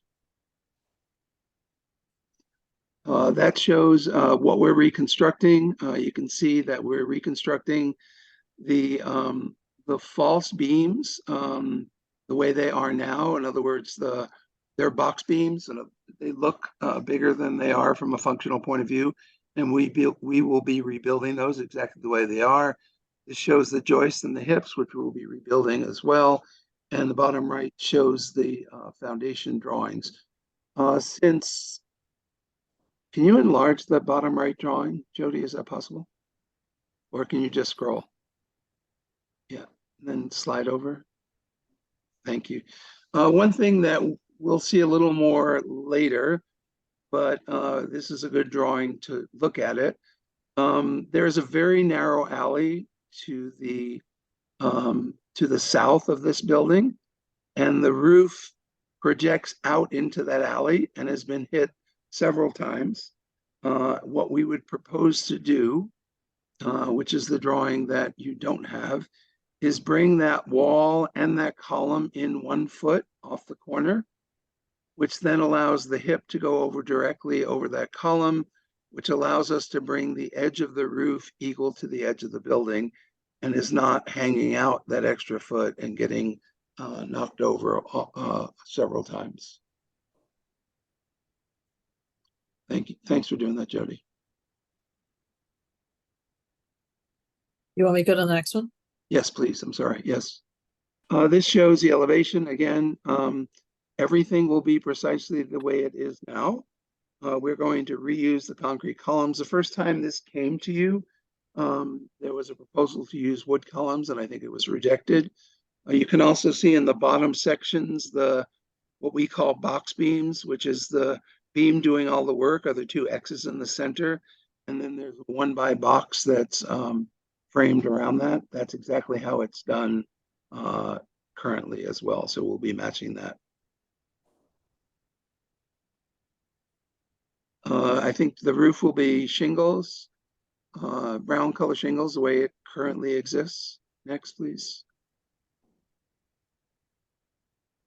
This is what we're talking about. The image on the left shows that narrow alley between buildings. You can see the way that roof porch overhangs beyond the footprint of the building. And you can see on the right how that's been hit and battered multiple times. And so what we're proposing to do is take that column and that pony wall, what will be a new CMU pony wall at the bottom, and bring that 1 foot in from the corner of the building, which will then allow the edge of the roof to be flush with the masonry that you're looking at on the right side. Next slide, if there is one. This is the and so you can see why we can't just cut that off. If we just cut it off, then the hip will be truncated. So the only way to get that that roof to come in is for the whole hip to come in by 1 foot, which means the wall and the column needs to also come in by 1 foot. I think the change will be imperceptible, but it will keep that roof overhang from being battered time and time again.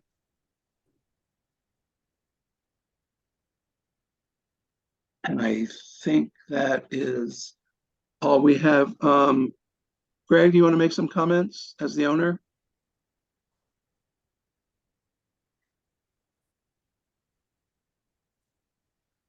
No, thanks. That was fabulous. Thank you very much. Okay, thank you. So I'll be happy to do my best to answer questions. I'm not Drew, but I will do my best.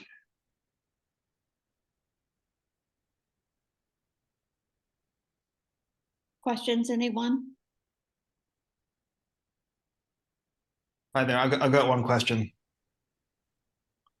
Hi, Corky. Hi, That was Chris, a how you great doing? presentation. Thank you.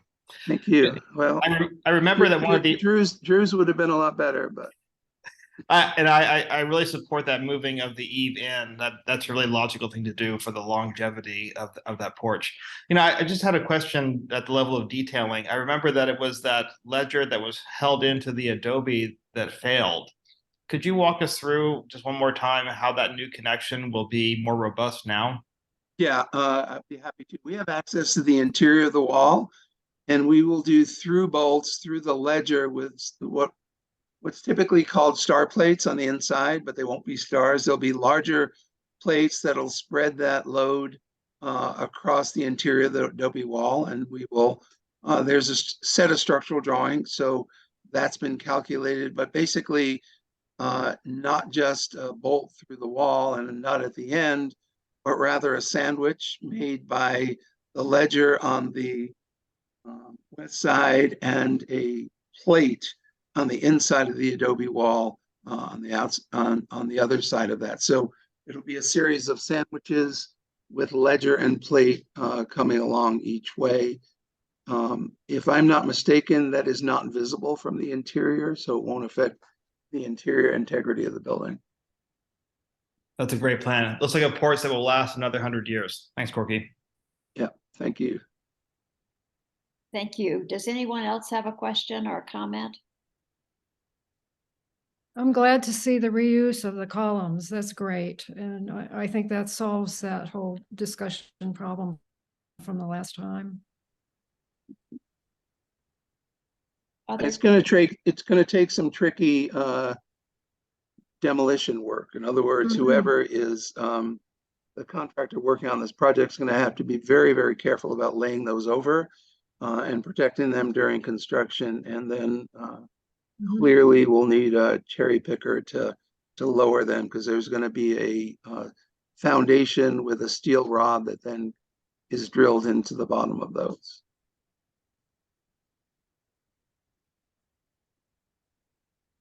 Anyone else?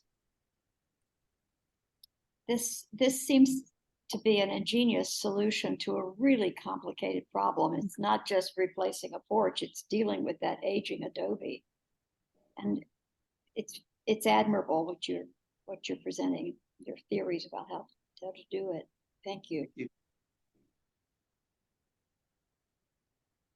If there are no other questions, I think that we are ready to vote.